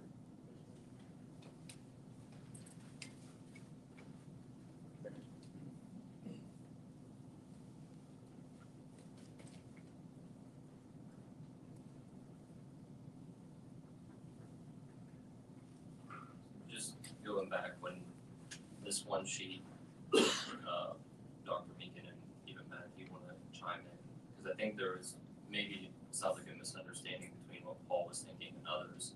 I mean, is it possible to take some of the language in 109.2 and 109.3 and put it on this one sheet just for clarification?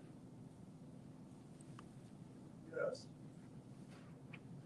Is anybody opposed to just referencing the same language in the administrative guidelines and putting it on policy?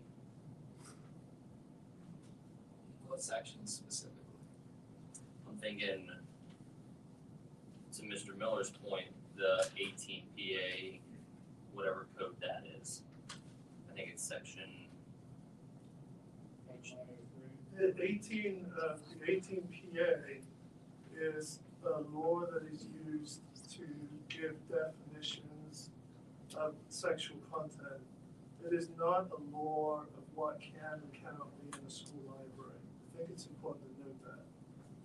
So that law just gives us the definitions that we are going to be using. But that law itself is not a law about libraries. yeah, no, that would just, So I'd hesitate putting that law on a policy page. I think we may be better adding it maybe to 109.1, 109-1. that's what I was asking, is where, Yeah. you know, you think that would go. I think we could add it to 109-1, and then we'd have it on 109-1, 109-2. All the textbooks are under 105, and everything is in the school code. So I think that would fully cover any bases from our original description of our current processes.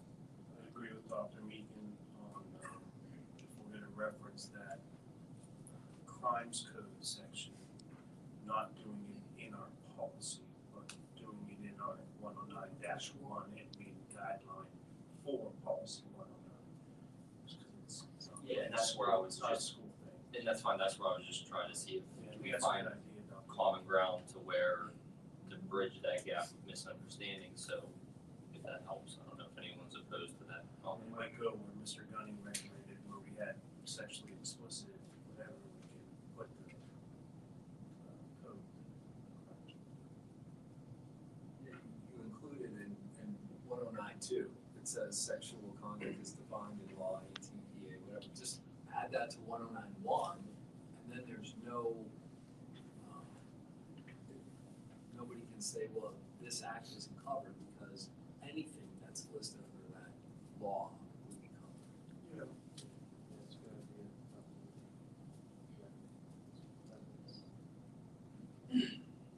Mr. Miller, does that, I think after taking the time to digest this a little bit, I think it gets us there. I think it's maybe a little more complicated than I'd like to see, but I think it gets us there. I do think it makes sense to add classroom library books to the resource material. It sounds like we're already doing this, which is good, but I don't see that it's spelled out in the resource materials section 100 here. I don't see why not classroom library books listed anywhere. I'll add that to the resource materials description, definition rather. Yes. So we're talking in board policy 109, Yeah, the adding, first definition there, where adding does that list classroom there? library to that. Adding classroom libraries to that list. Want to make sure we're on the same page. Yep. We shouldn't have sidebars, so I'll just, I know yeah, I'm Zach seeks just trying to, clarification. yeah, just trying to. So looking at 109, taking the resource materials definition and adding. Classroom, class just the libraries. phrase classroom libraries, Right, under the policy 109, right. there's a definition of resource materials, and it doesn't include the word classroom libraries. So adding classroom libraries to that list. Are there other areas that anything described in resource materials would occur? Are there any other areas? So we covered the library itself, Yeah. common library. What do you mean by areas of the school? Yeah, as in like, does it need to say, shall include nonfiction and fiction books, et cetera, and all those other items in classroom libraries or personal collections, or, you get what I'm saying, like, is that just a matter of clarity here, or is there something else that needs to be clarified? Is there anywhere else in this where there's resource materials might appear that we're not contemplating at the moment? And I could just add a, Because I think that part of our, sorry, John. I was just gonna say, I think that covers it. And this, all these items kind of give more detail to what would be included in the classroom library. Right, I'm trying to think Like a teacher's library. Just a note, when I compared 109 policies, like 7 or 8 different school districts, our list of items in the resource material definition contains all the items that are in all the other districts. So our definition of resource materials is the largest out of all those districts. Some didn't include nonfiction, fiction. Some didn't include curriculum maps. Some didn't include library, right? So outside of the classroom libraries, I'm not saying there aren't any other places, and maybe we don't say that, or any other location where materials are provided. But our definition was pretty comprehensive compared to other. It's student accessible items, including this, fall under this policy, whether it's classroom or.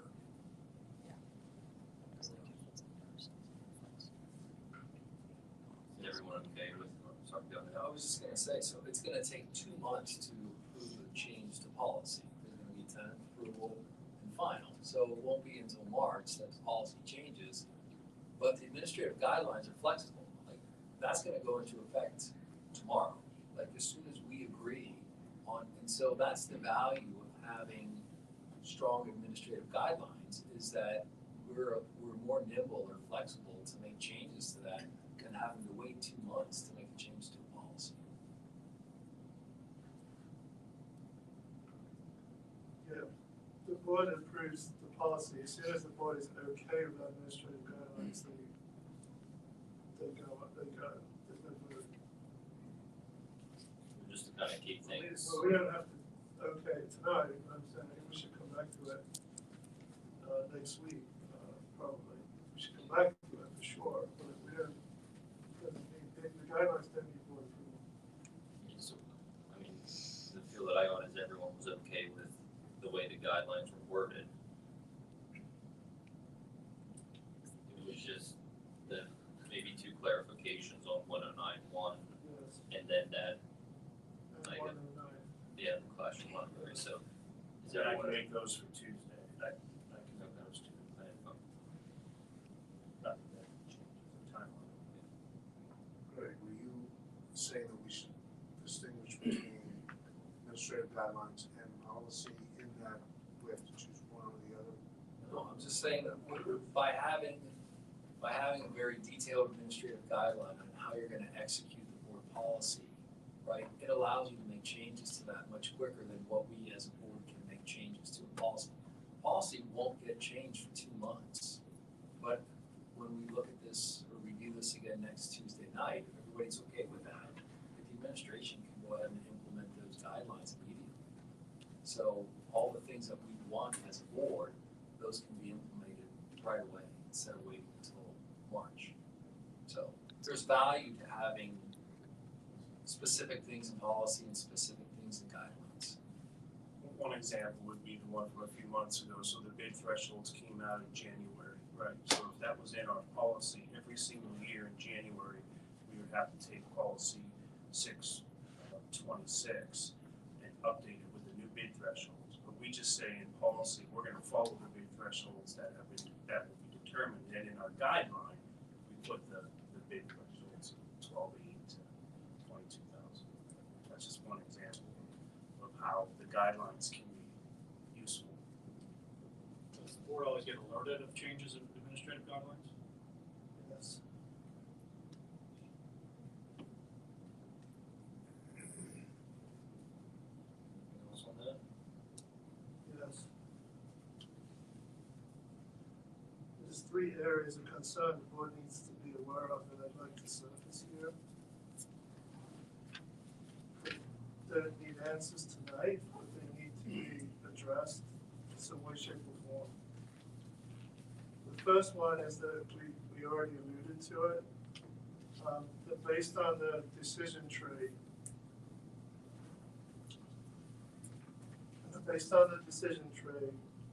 is that if the tree runs down to the bottom, where the policy committee needs to review the reconsideration form, the policy committee needs a process by which it's going to do that. That's a school board function. We can't tell you how to do that. So that's something that at some point in time, Mr. Miller, you'll have to address with your colleagues. The second part is that if the principal convenes the advisory committee, that advisory committee contains teachers. Teachers are at school to teach, and they have schedules all day. We need to have a system whereby we compensate teachers for being on the committee and reading this material, because they can't do it during the day, so they're going to have to do it outside of the work day. So, in my opinion, they should be compensated for that. Is this committee already in existence, or is this something new? Well, we've only used the committee once in the past 15 years, so it's got to be a new committee. And it's not a committee that's going to meet during the day.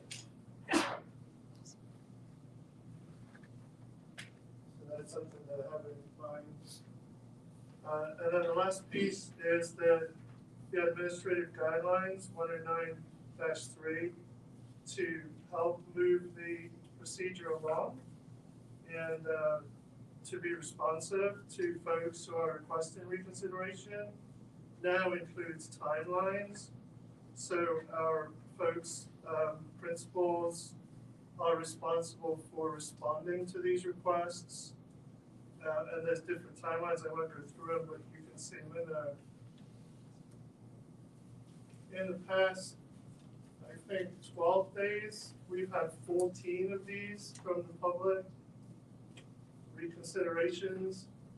We cannot turn 14 requests around on this timeline. It's not possible. The Bermudian Springs policy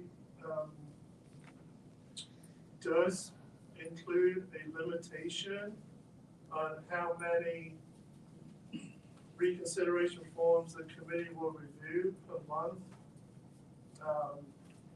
I think it's too high. I think it's 10. I don't know how you review. I know that I'm going to be on the committee. Mr. Swilly asked me to take a look at the book. It was an elementary level book. I think it's fair to say I probably called you back in 48 hours, Gary. It was a quick read. I got through it and got back to him. Some of these high school level books they're not going to be turned around in 2 days. So I think that we need to add to our guidelines, and we look for board input on there, how many of these are we expected to do per month? We didn't put one on at first because, like I said, our procedures were not as good as what we thought they were. Obviously, we're in agreement with that. But even with that being said, we had one in the past decade. We didn't expect to get 14 in the past 2 weeks. So we need some help from the board on what the board would consider reasonable. One of the books that was challenged was a few hundred pages long. So there's no restriction if a parent wants to sit around over the weekend and fill out 50 of these forms, they can submit every single one of them for review. Yeah, and I think that just to prove a point.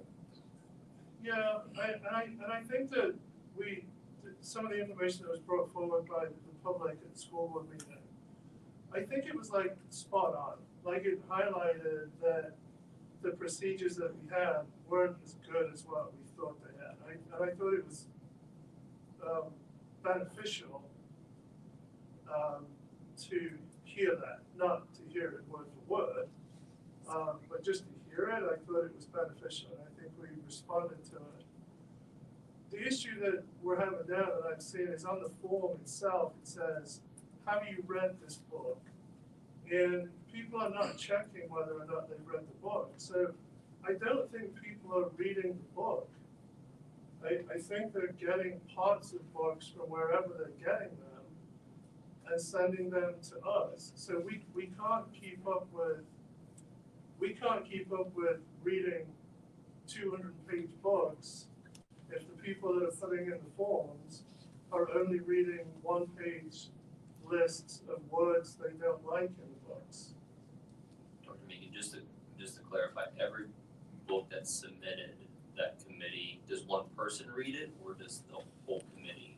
No, to go back to the decision tree, that's a good question. The initial review is by the principal. So the principal reviews the form, right? And then based on the form, the principal can make a determination. Is he gonna say, "We agree with you, it's coming out"? Or is he gonna say, "Like, we don't agree with you, it's staying in"? If he can't make that determination, then it goes to the committee. So like I know this weekend, Steve was texting me, "Hey, I'm reading this book." Right? And he just said, "I don't think I can figure this one out. I think we're gonna have to get the committee together." So once the committee gets together, everyone that's on that committee is going to read that book. So would it make more sense to streamline the process? I mean, to kind of exaggerate the point, to take one of those books we read last month.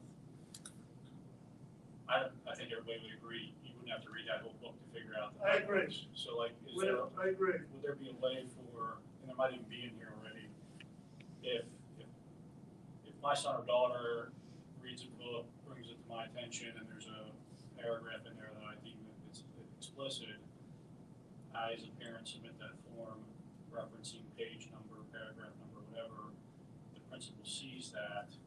In that example, why read the book? I mean, that's all I need to see to say that it's, if it meets this criteria of explicit, the book shouldn't have to be read in that scenario. Agree. So if we would require That's not what we're saying though. So that's not what we're saying. So I agree with you, Okay. 100%. Okay. I agree with you. The books that were read from at the board meeting, you don't need to read any more of that book. We all agree that, right? The forms that we're getting in now, that's not what we're getting. So do we It's need to, much more. do we need to modify the form, or do we need to, does the person submitting the form need to get more detail to help trying to get a streamline the process? Because I agree, it doesn't make sense for everybody in the committee to read a book. Well, I think people may be putting in what they think is explicit. They may be putting in what they think is explicit. That maybe not what the principal of the committee thinks is explicit. The examples that we're getting are not to the level that we heard at the board meeting. Not that I've seen. I don't think I've seen all of them. So would it make sense, could it stop there? If a parent sends that form in, references page, paragraph of what they feel is explicit, if we look here and say, based on our policies, it's not explicit, jump on. Yeah, we've seen that. But we've also seen like we don't know. We need to find out more. Okay. We need to find out more. It's not. It might be concerning. It looks like it's concerning, but like, what's the content? But I would say if I bring a book to you as a parent and say it's explicit, I should be able to tell you why I think it's explicit. Yeah. And by me doing that, I would think I'm pretty much, I'm doing the job of proving why I think it's explicit. My definition, if you look at my definition and my example on the page, and it doesn't mesh up with explicit per our policies, I think there should be a simple response of, per our administrative guidelines, per our policy, it's not explicit. We do have that response, that's the red box. Right. But there's some stuff that it's like, we're not sure. Okay. And that's the stuff that's. So kind of the gray area of. Yeah. Is it- Yeah, and we've always tried to, we will continue to try to, like, give parents that option, like you said. Like, my daughter comes to me and says, Dad, I don't think I should read this book. And you tell the principal, okay, we'll take it off your daughter's list. But this is like way beyond that. This is like now taking your opinion and saying, okay, then no kid in the district can read it. That's a bigger decision to make than saying, I think it's explicit, okay, we'll take it off your kid's list. Yeah, absolutely. But now you're making a decision for every kid in the district, so we have to be sure that it's either, yes, it's staying in, or no, it's coming out. We've got to be positive on that, because it's affecting every kid. So when there's that, I don't know, then let's have other people look at it and see what other people think. That's where that committee comes in. You're seeing a lot of requests that are in that gray area currently that are not black and white decisions. Well, like I say, we're struggling to keep up. But I've started out a chart where they list their complaints here, and the principal puts in notes. So it says upon initial review, there seems to be something new in here, I'm sending it to the committee, etc. There's already a number of those on there. Dr. Meakin, so do you have a number of what teacher schedules better than anybody? Do you think there's an appropriate number that makes sense? Or I guess what would be your recommendation? This sounds like 10's unreasonable. I mean, my daughter reads all the time and she doesn't read. Yeah, I would go back to, I think what we're trying to do is create a thorough process that meets the concerns as raised by the board and by the public. I think that's what we're trying to do. So in order to be thorough, then I think that's gonna take some time to be thorough. But again, I give the example of the elementary book that Mr. Swilly brought forward. I mean, we could have answered that in a few days. But some of these books are not, I don't know how you would get through more than 2 or 3 months. I don't know how you do it. Could you divvy it up by page numbers? Hey, if it's less than 50 pages, we'll get back to you in a week. If it's, 100, it's 2 weeks, and beyond that, it's, this month. Right now, we're looking at, we think like 30 days. We can turn it around in 30 days. Like, we've got to get, this is not a problem. We've got the principal, the librarian, myself. Then we've got to get parents. So I'm assuming we're not always going to use the same parent because we're going to want different opinions. So we got to get parent. Then we got to get 2 teachers. I'm assuming that we're not always going to use the same 2 teachers. Then we got to have that initial meeting. Make sure everybody understands what the policy is. Make sure everybody understands what the law says. Make sure everybody understands what their role is. Make sure everyone understands the confidentiality part of it. Then we got to read it.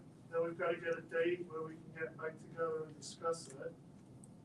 And then we've got to get it back to the board. Like, that's a good process. Like, that's a good, thorough process.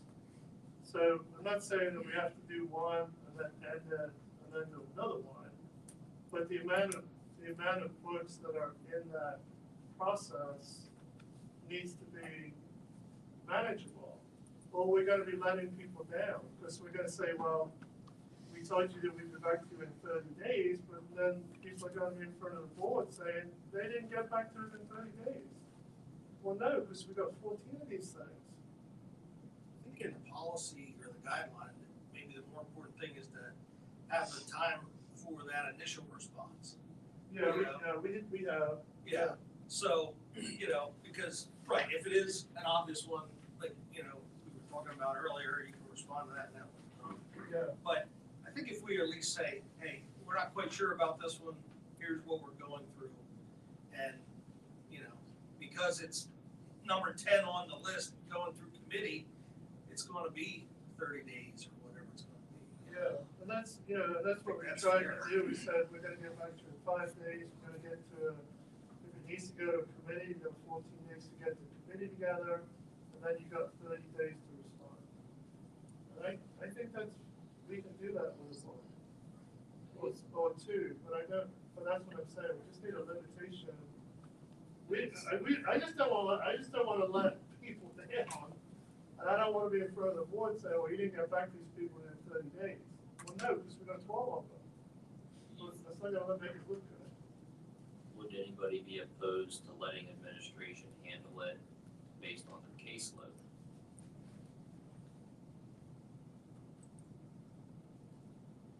It's not just administration. I think you need to circle the wagons with the people that would be involved and give your best feedback to what is reasonable. And that goes to both time and cost or anything associated with that. I think you were spot on with the board has some work to do with what's going to be the policy committee's review process, what are going to be the expectations within the board. But I think, something that's going to touch the administrator of the building, as you said, a parent, staff members, I don't think it should be our position to try and coordinate directly with the building administrator to figure out what that should be. I think we should be working through district level administration to get that feedback. And we need to rely on what is going to be reasonable with the workload that all of our people have and honoring those commitments. I look at it similar to like a right to know request and what PAC can do with that kind of stuff. Mr. Luda. I still go back to all the more reason to have a very tight policy. I still don't see a reason. I mean, looking at page 6 here of this reconsideration form, if I'm filling this out, to get it to principal level, I think I would need to do a very good job at, explaining page, which we have it here, page numbers, words, passages, description.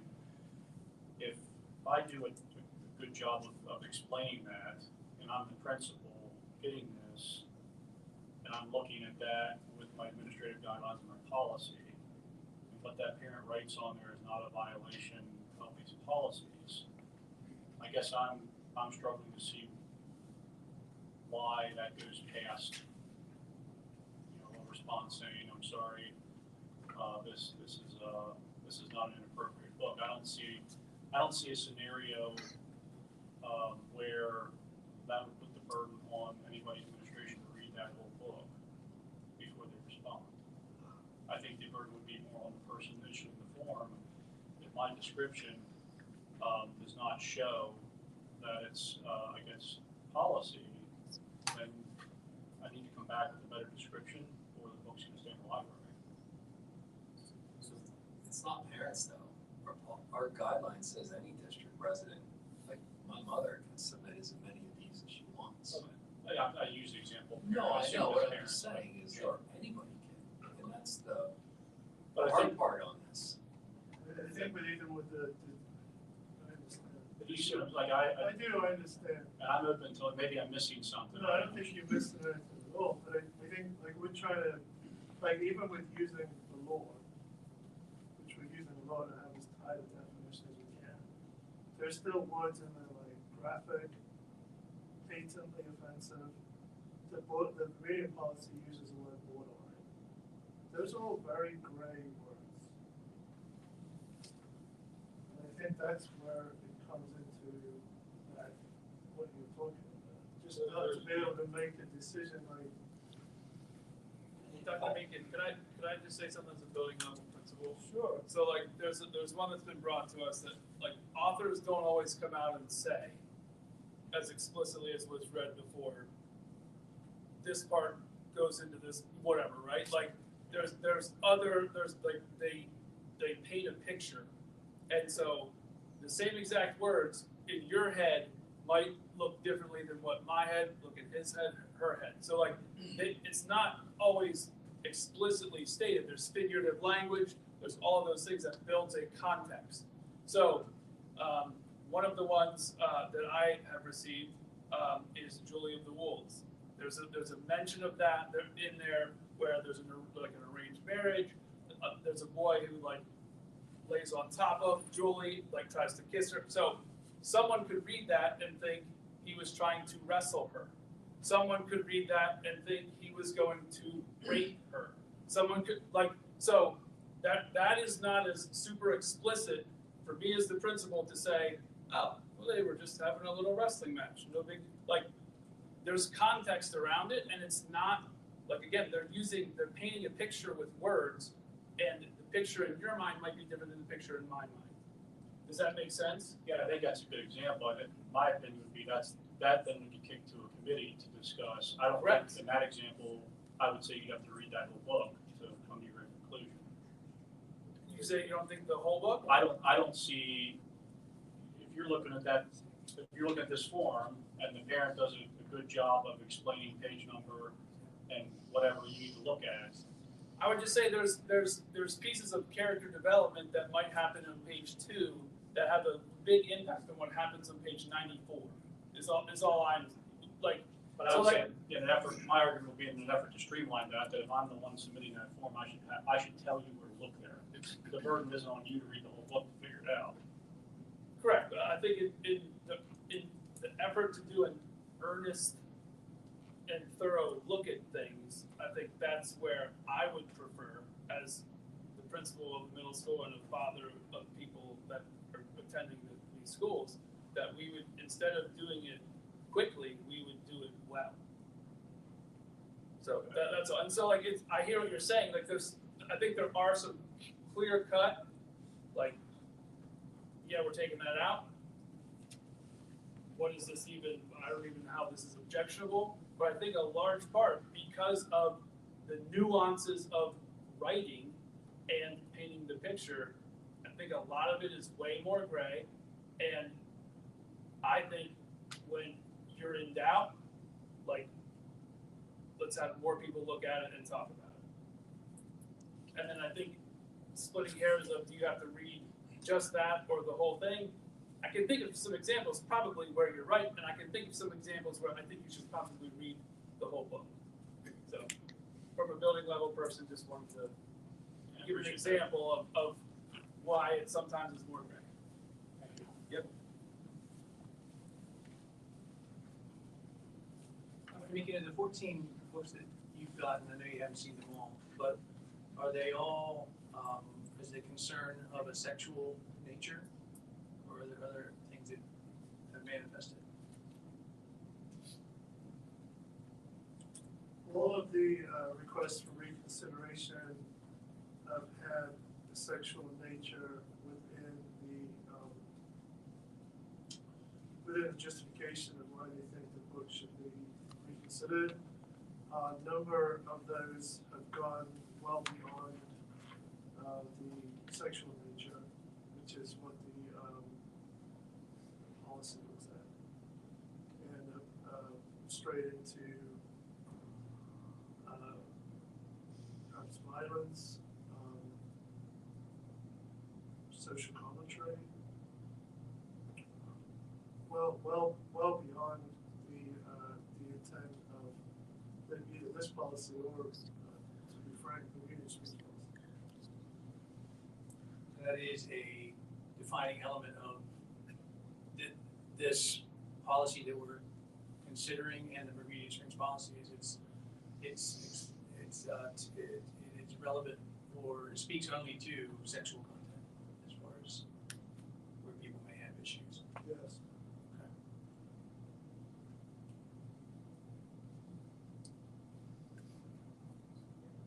I mean, our meeting springs gives 60 days. Again, they're saying no more than 10. Do you think like 45 days to finish one and then it starts the next one and then, 45 days to finish that and then it starts the third one? Would that help your timeline, but also, if you're really concerned about this book, maybe don't submit the other two to make sure that gets first priority, or I guess just looking for your feedback on that. When I read 60 days, I thought that was too long because we want to be responsive to our public and their concerns. So I thought that we needed to have a quicker turnaround. I wasn't not expecting this flood of requests. That's not been my experience at this district here for almost 4 years. How people have usually responded to concerns. It's usually been very focused and as it was at the board meeting. Like I said, I thought the comments at the board meeting were spot on. I was appreciative of them. This is not so helpful of getting the flooded request. And it's not different people, it's just a couple of people. So I think what Mr. Gooding was saying is that we try to stay to the 30 days, but if we're backed up, that we can just notify people that we're backed up. I think. Yeah, it's a guideline, not a policy, so We could just notify people that we were backed up. I mean, as long as the board is okay with that and is trusting the administration that we're getting through them as expeditiously as possible, then it's a moot point. I did not want to put our teachers, our principals in the uncomfortable position of having to be answerable to the board as to why we weren't getting through things in 30 days. And so ill will, because we don't have no ill will at all. We're in agreement with the board. We need to do this better. I guess we could always say, hey, 30 days just isn't enough time. We could always come back and say we need to reevaluate this. We need 45 days or whatever that number you think is right. I would think also as time goes on, this will taper off. This is kind of a new topic. I would hope that once books are identified and decisions are made, that this isn't the new normal, I would imagine. So I hope not. Well, that not too, but this, you can just do a search of books to challenge, and you'll get plenty of books on that list, and I think that's probably what we're getting right now, which is, like I say, I think some of them that are coming in are very valid, and we need to look at them, and but others, just work with us here, like we're trying. So in your decision tree, it does say that the board is notified. Will you please give us a list of all of the requests, who they've come from, and what they've challenged? Thanks, Mr. Leckey. It's been really difficult as these requests come in because we're operating under the system that we currently have. So we're kind of stuck, and we've been saying to people, can you be patient because we've got new stuff coming and it's better. And then once that's kind of agreed on, I was going to give you everything. Yeah, that's fine. Yeah, but I don't. It's a big enough burden now, so when you can get that list. Yes. Yeah.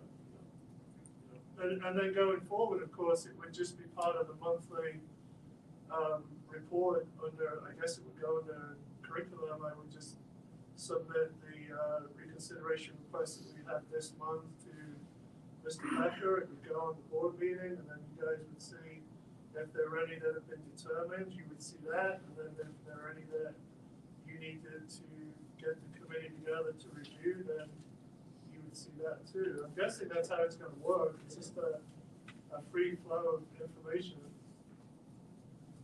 And perhaps something for the board, you mentioned curriculum, maybe even in that one box there where it says policy committee reviews, maybe it's a combination of policy curriculum. Policy, curriculum, yeah. Because it kind of is both, let's compare it to the policy, but let's also read the content, so maybe you want to have both committees. Yeah, I think what I was really getting at, I think what I would reiterate with all of you just said is, we need to rely on you. You're talking about kind of a bit of a dialogue back and forth. I think we need to rely on you because you are the connection to the building level principals, administrators, which then connects to everybody impacted by all these policies.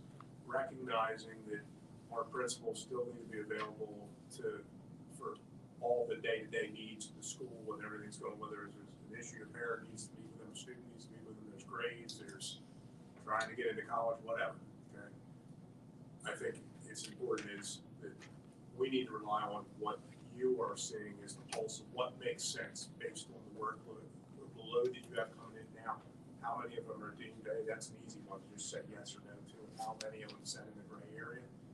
And that's going to set, along with the team that you have, what a reasonable response time is. That's the reality of it. Unless it was, hey, we're getting so many of these, now we need to look at having substitutes to cover this so we can have people look at this.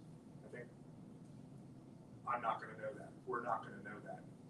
You're going to have that close contact with everybody who's impacted by this and provide that feedback to us. But what you think the best method to communicate to somebody what a response time is.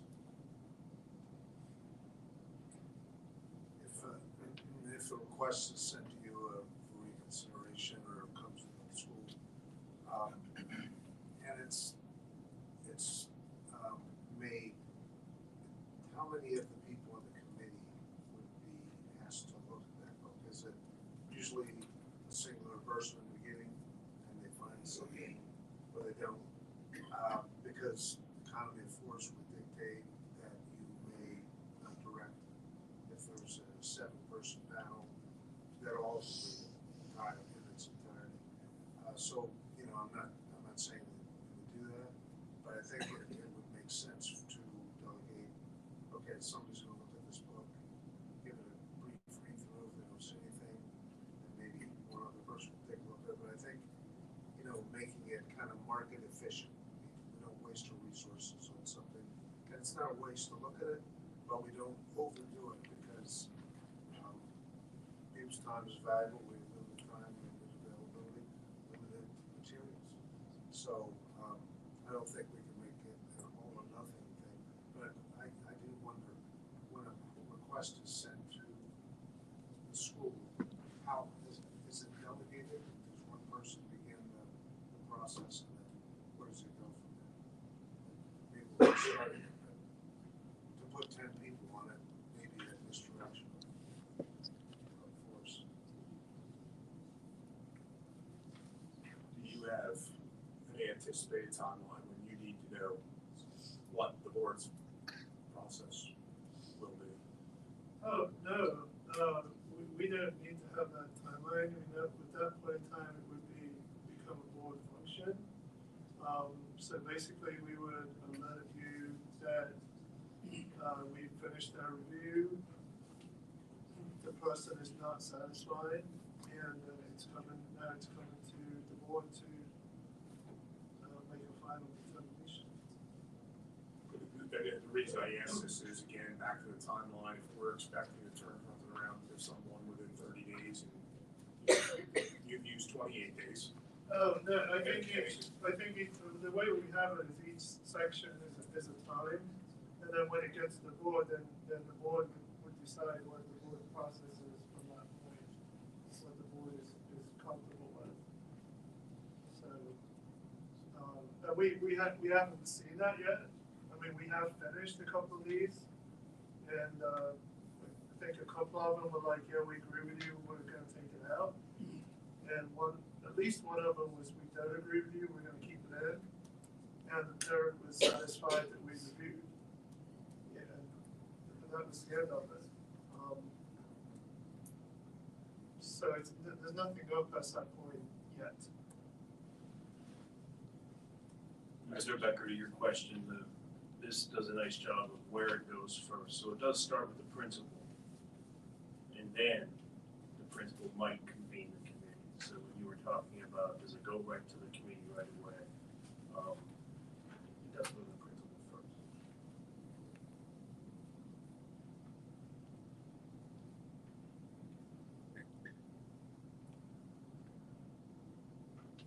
So what I'm hearing is, add the language into 109, in the policy 109, tidy up 109-1. In reference to the law. I didn't hear anything for -2 or -3, correct? Like the actual reconsideration and review. It's good. When you send them out, could you bold the changes just so I can see like what's new? Yeah. Thank you.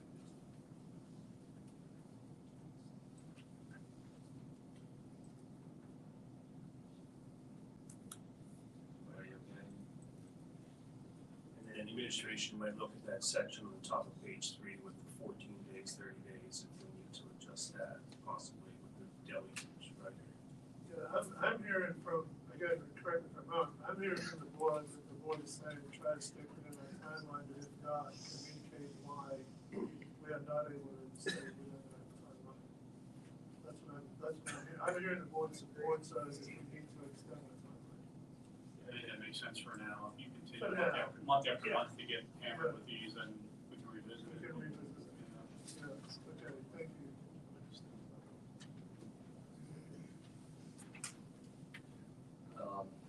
All right, so just for the sake of time, and I know we have executive session afterwards, we're gonna push letter B to next month for discussion. That took up a lot of time, and I know administration has some work to do still on that, so that'll give them time, and do have the booklets at your desk, so you can take that and do your homework. All right, so jumping on, Board Operations Committee, Mr. Weir. So we're gonna move that over to The discussion, yeah, thank you. So, with that, any new business? Yes, Mr. President, I'd like to read something. It has been clear some board members have a political agenda, and I have become increasingly concerned that decisions and deliberations are being made among some board members without transparency, and that is essential to maintain trust and accountability. As a result of this, I can no longer effectively serve in my position. I was extremely disappointed in the way the library materials were handled by some board members. My question is, why weren't these books taken into the administration immediately? We have a chain of command for a reason, but instead this was purposely set up to be a spectacle at a board meeting, leaving even more time for these books to be checked out by students. I don't play games when it comes to kids, and I don't want to be a part of a board that supports gotcha moments presented at board meetings. That being said, I am grateful for the opportunity I have had working with this administration and the staff and the board members over the years. I will always remain committed to the well-being of all students and the success of our district. Thank you.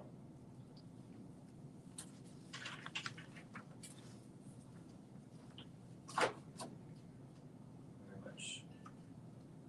Yeah, Mr. President, there's something else that's coming up on our radar. We do have an Act 93 agreement that sunsets in June. The current one we actually approved in May of 2022. And for board members that aren't sure of the process about a new Act 93 agreement, under the personnel section, the second page in there talks about Act 93, talks about review with the Act 93 members, and as far as the board setting up a team to review Act 93, there's some time that takes for solicitor review. And so if we're gonna be looking at having an Act 93, a new contract ready for May. We really need to get started on that soon. So I think we really ought to talk about setting up that Act 93 committee. Who's going to serve on that ad hoc committee so that we can start meeting with members of the administration and listening to their concerns so we can start that process.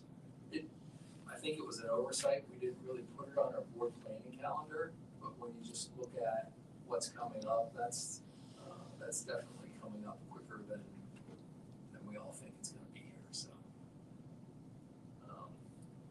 So that committee, would anybody be opposed if Greg Weir for board operations did it?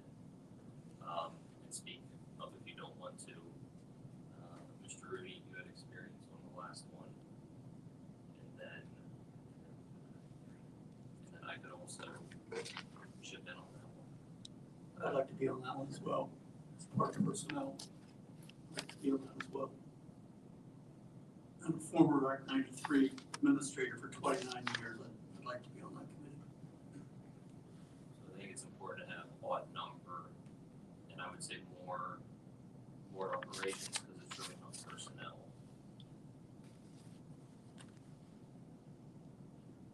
I don't think it really, like, who the board wants to be on that, as is important as like just the procedure, making sure that we've got good communication with our Act 93 members. I mean, it's an ad hoc committee that we're gonna form, so that's definitely your privy to choose who you want to sit on that committee, Mr. Kyle. Was it 3 last time? Yeah, so the last time it was Ken Seacrest, the board president, Beth McLean, and Ann Hoover. So the 3 of them sat in on that. Mr. Luda, I'm not sure if you were on the Act 93 team from the administrator side or not. I know Ms. Murray chaired that from the Act 93 group. Mr. Sowers. Yeah, I was on Mr. Walker and,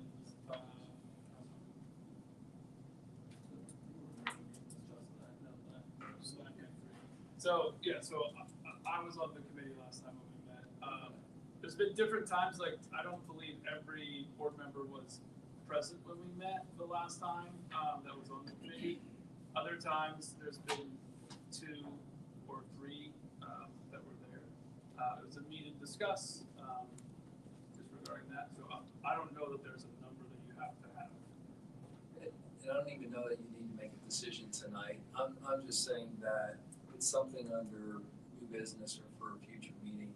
We do definitely need to form an ad hoc committee so that, you know, we can start looking at that with Act 93.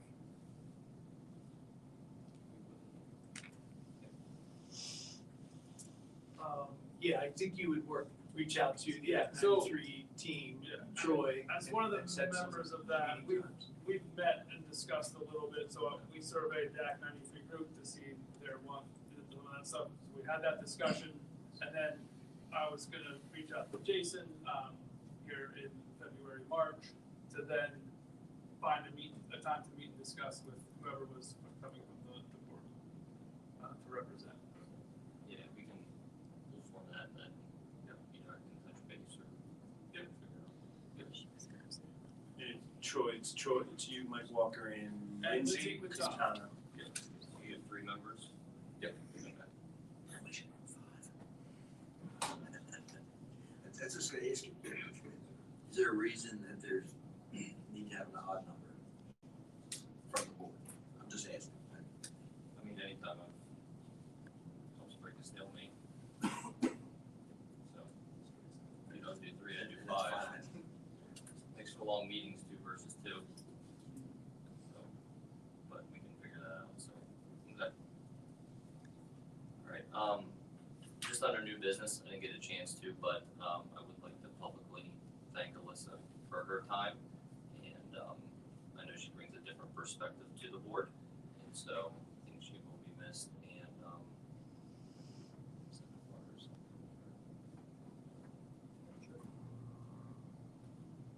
all right, so with that, we have executive session for personnel afterwards, so thanks for bearing with us.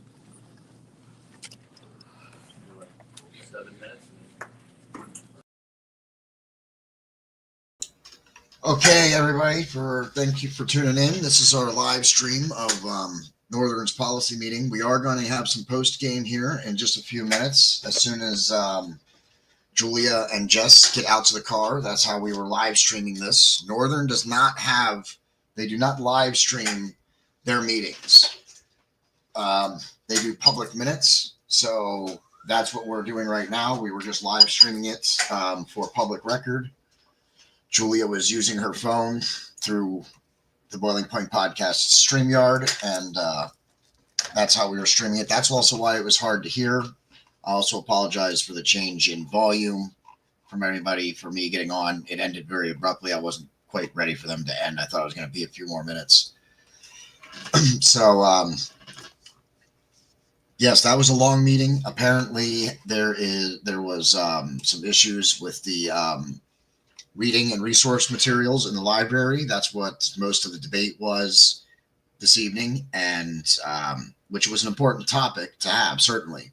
It's just we're under a little bit of a time crunch this evening, and so we were wondering if we were going to have any time for post game. So I'm hoping that that Jess and Julia will be joining me here in just a couple of minutes. It should be my hair is looking all weird tonight. Sorry about that. They should be just on in a few minutes. They were just going to go to their car, leave the meeting, and get out to their car. They were at the meeting. That's how we were shooting this. And next week, for next Tuesday, we are going to have a couple of ideas.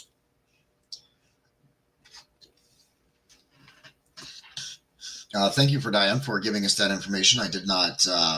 We're just getting involved, so I'm not even sure of everybody's name on the board yet. So,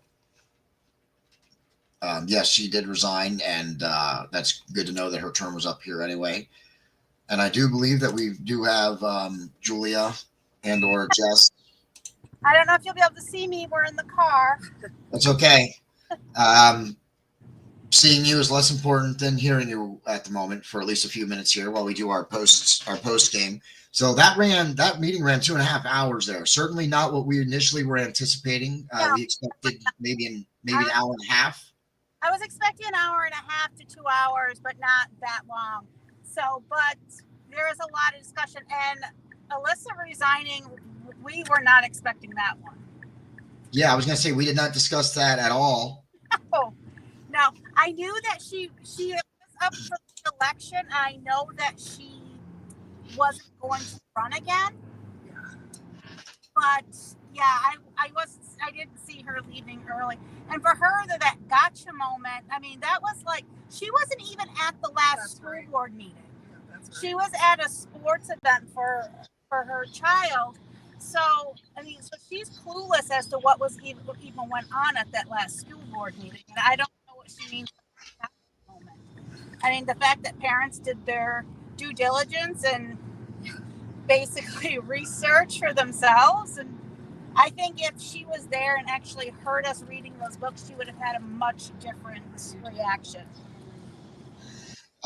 Yeah, certainly. I was just sitting here, doing my best to listen. For our viewers who are still tuning in, thank you for staying with us or watching. We had many viewers on and off throughout the whole meeting, so I think that it was a very successful, at least if nothing else, documenting the meeting and getting it out to people. So I'd like to consider that a success. We had someone comment, and that was something. We definitely weren't anticipating that, and you got exclusive of the resignation. So there you go. Yeah, talk about being in the right place at the right time.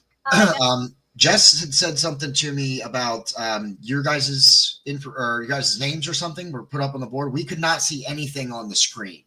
Okay. We were more concerned about the people that were there because, like, one of the librarians at the public library is totally fine with children reading whatever they want to read, and she's against implementing these policies. She's a sicko. And she's in charge of the youth services at the public library. But it was just them. I mean, I'm assuming they guessed it was us submitting these, because there's a group of 5 of us submitting books. So. Okay, and so what, you're submitting these books for the school board to review? No, we have to send them to the principal. Oh, to the principal. Very good. Okay. And is the principal, so far, is the principal doing, how's he been responding to these letters or whatever? Have you been making progress on the book front? Some of them are going to committee for review, like they were talking about in the policy. There was one that they didn't see any issue with, and I submitted that to the board. So, but so far we're getting a response, but the principals have asked us to be patient because they are being overloaded. And so we probably should slow down just a little bit, just to give them time to do their due diligence. Yes, of course, people like to lean on time, and time is definitely a factor, as I'm running into even tonight. So, but there are people that like to use it too much. So time's available, but you can't just drag your feet either. You know what I mean? But I understand the way, if you guys are submitting, just getting into this and finding these books and submitting them, then yeah, I mean, they probably weren't prepared to receive the level that you guys have been submitting them. I'm doing about 2 a week, but there are other moms doing it too. I'm not the only one. So yeah, the others. So I can understand. So yeah. Now is there any other parts of the meeting that you want to address or talk about that was important? Because like I said, it was very hard to hear. I had my volume turned all the way up and I was still struggling to hear it. So as I said, for anybody watching Facebook, Jess told me that the closed captioning was working on Facebook. So tune in on Facebook, and we're also going to try some other things next week. This run through gave me an idea on maybe how we can add more to the meetings next week. So I'm gonna figure that out and discuss it with Julia and with Jess, and maybe have some new things for next Tuesday's meeting. But is there anything else in this meeting that you wanted to talk about or address? I just want to say I think our board is handling it well. I think that they're on the right. They want to implement this policy and to make everything safer for the students. So I'm just really grateful for that. And I really think a lot of good things are going to come from it, as far as just humbling the board to understand that there's some bad stuff that could come in and they need our help. So that's all.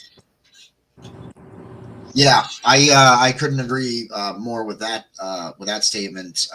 And they definitely need the help of parents. I think parents need to be involved in the school boards. That's how the whole process works. That's what makes it work. So I think this was successful. We're getting this broadcast. We're getting it put out there. I shared this out to as many groups as I could. I'll probably share it out to more groups in the coming days. And next Tuesday, there's a school board meeting. We'll also do the same thing, and then do some post-meeting analysis after that meeting as well. So unless there's anything else, then we are going to wrap this up, because we have been going for 2 hours and 40 minutes. And I have to move on to other things still yet tonight and this evening.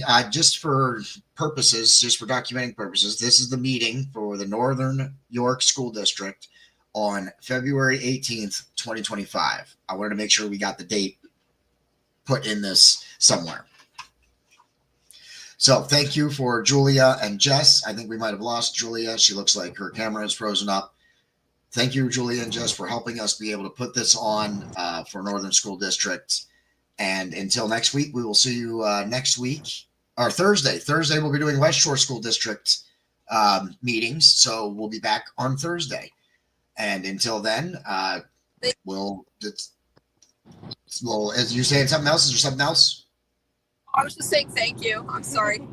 Oh, no, it's okay. That's fine. You're very welcome, and I'm happy to get in this. And if you guys, I'll call you guys a few minutes here once after we get out of this. So thank you for tuning in. And until Thursday, I'm your host, JD, and that's the end. Thanks.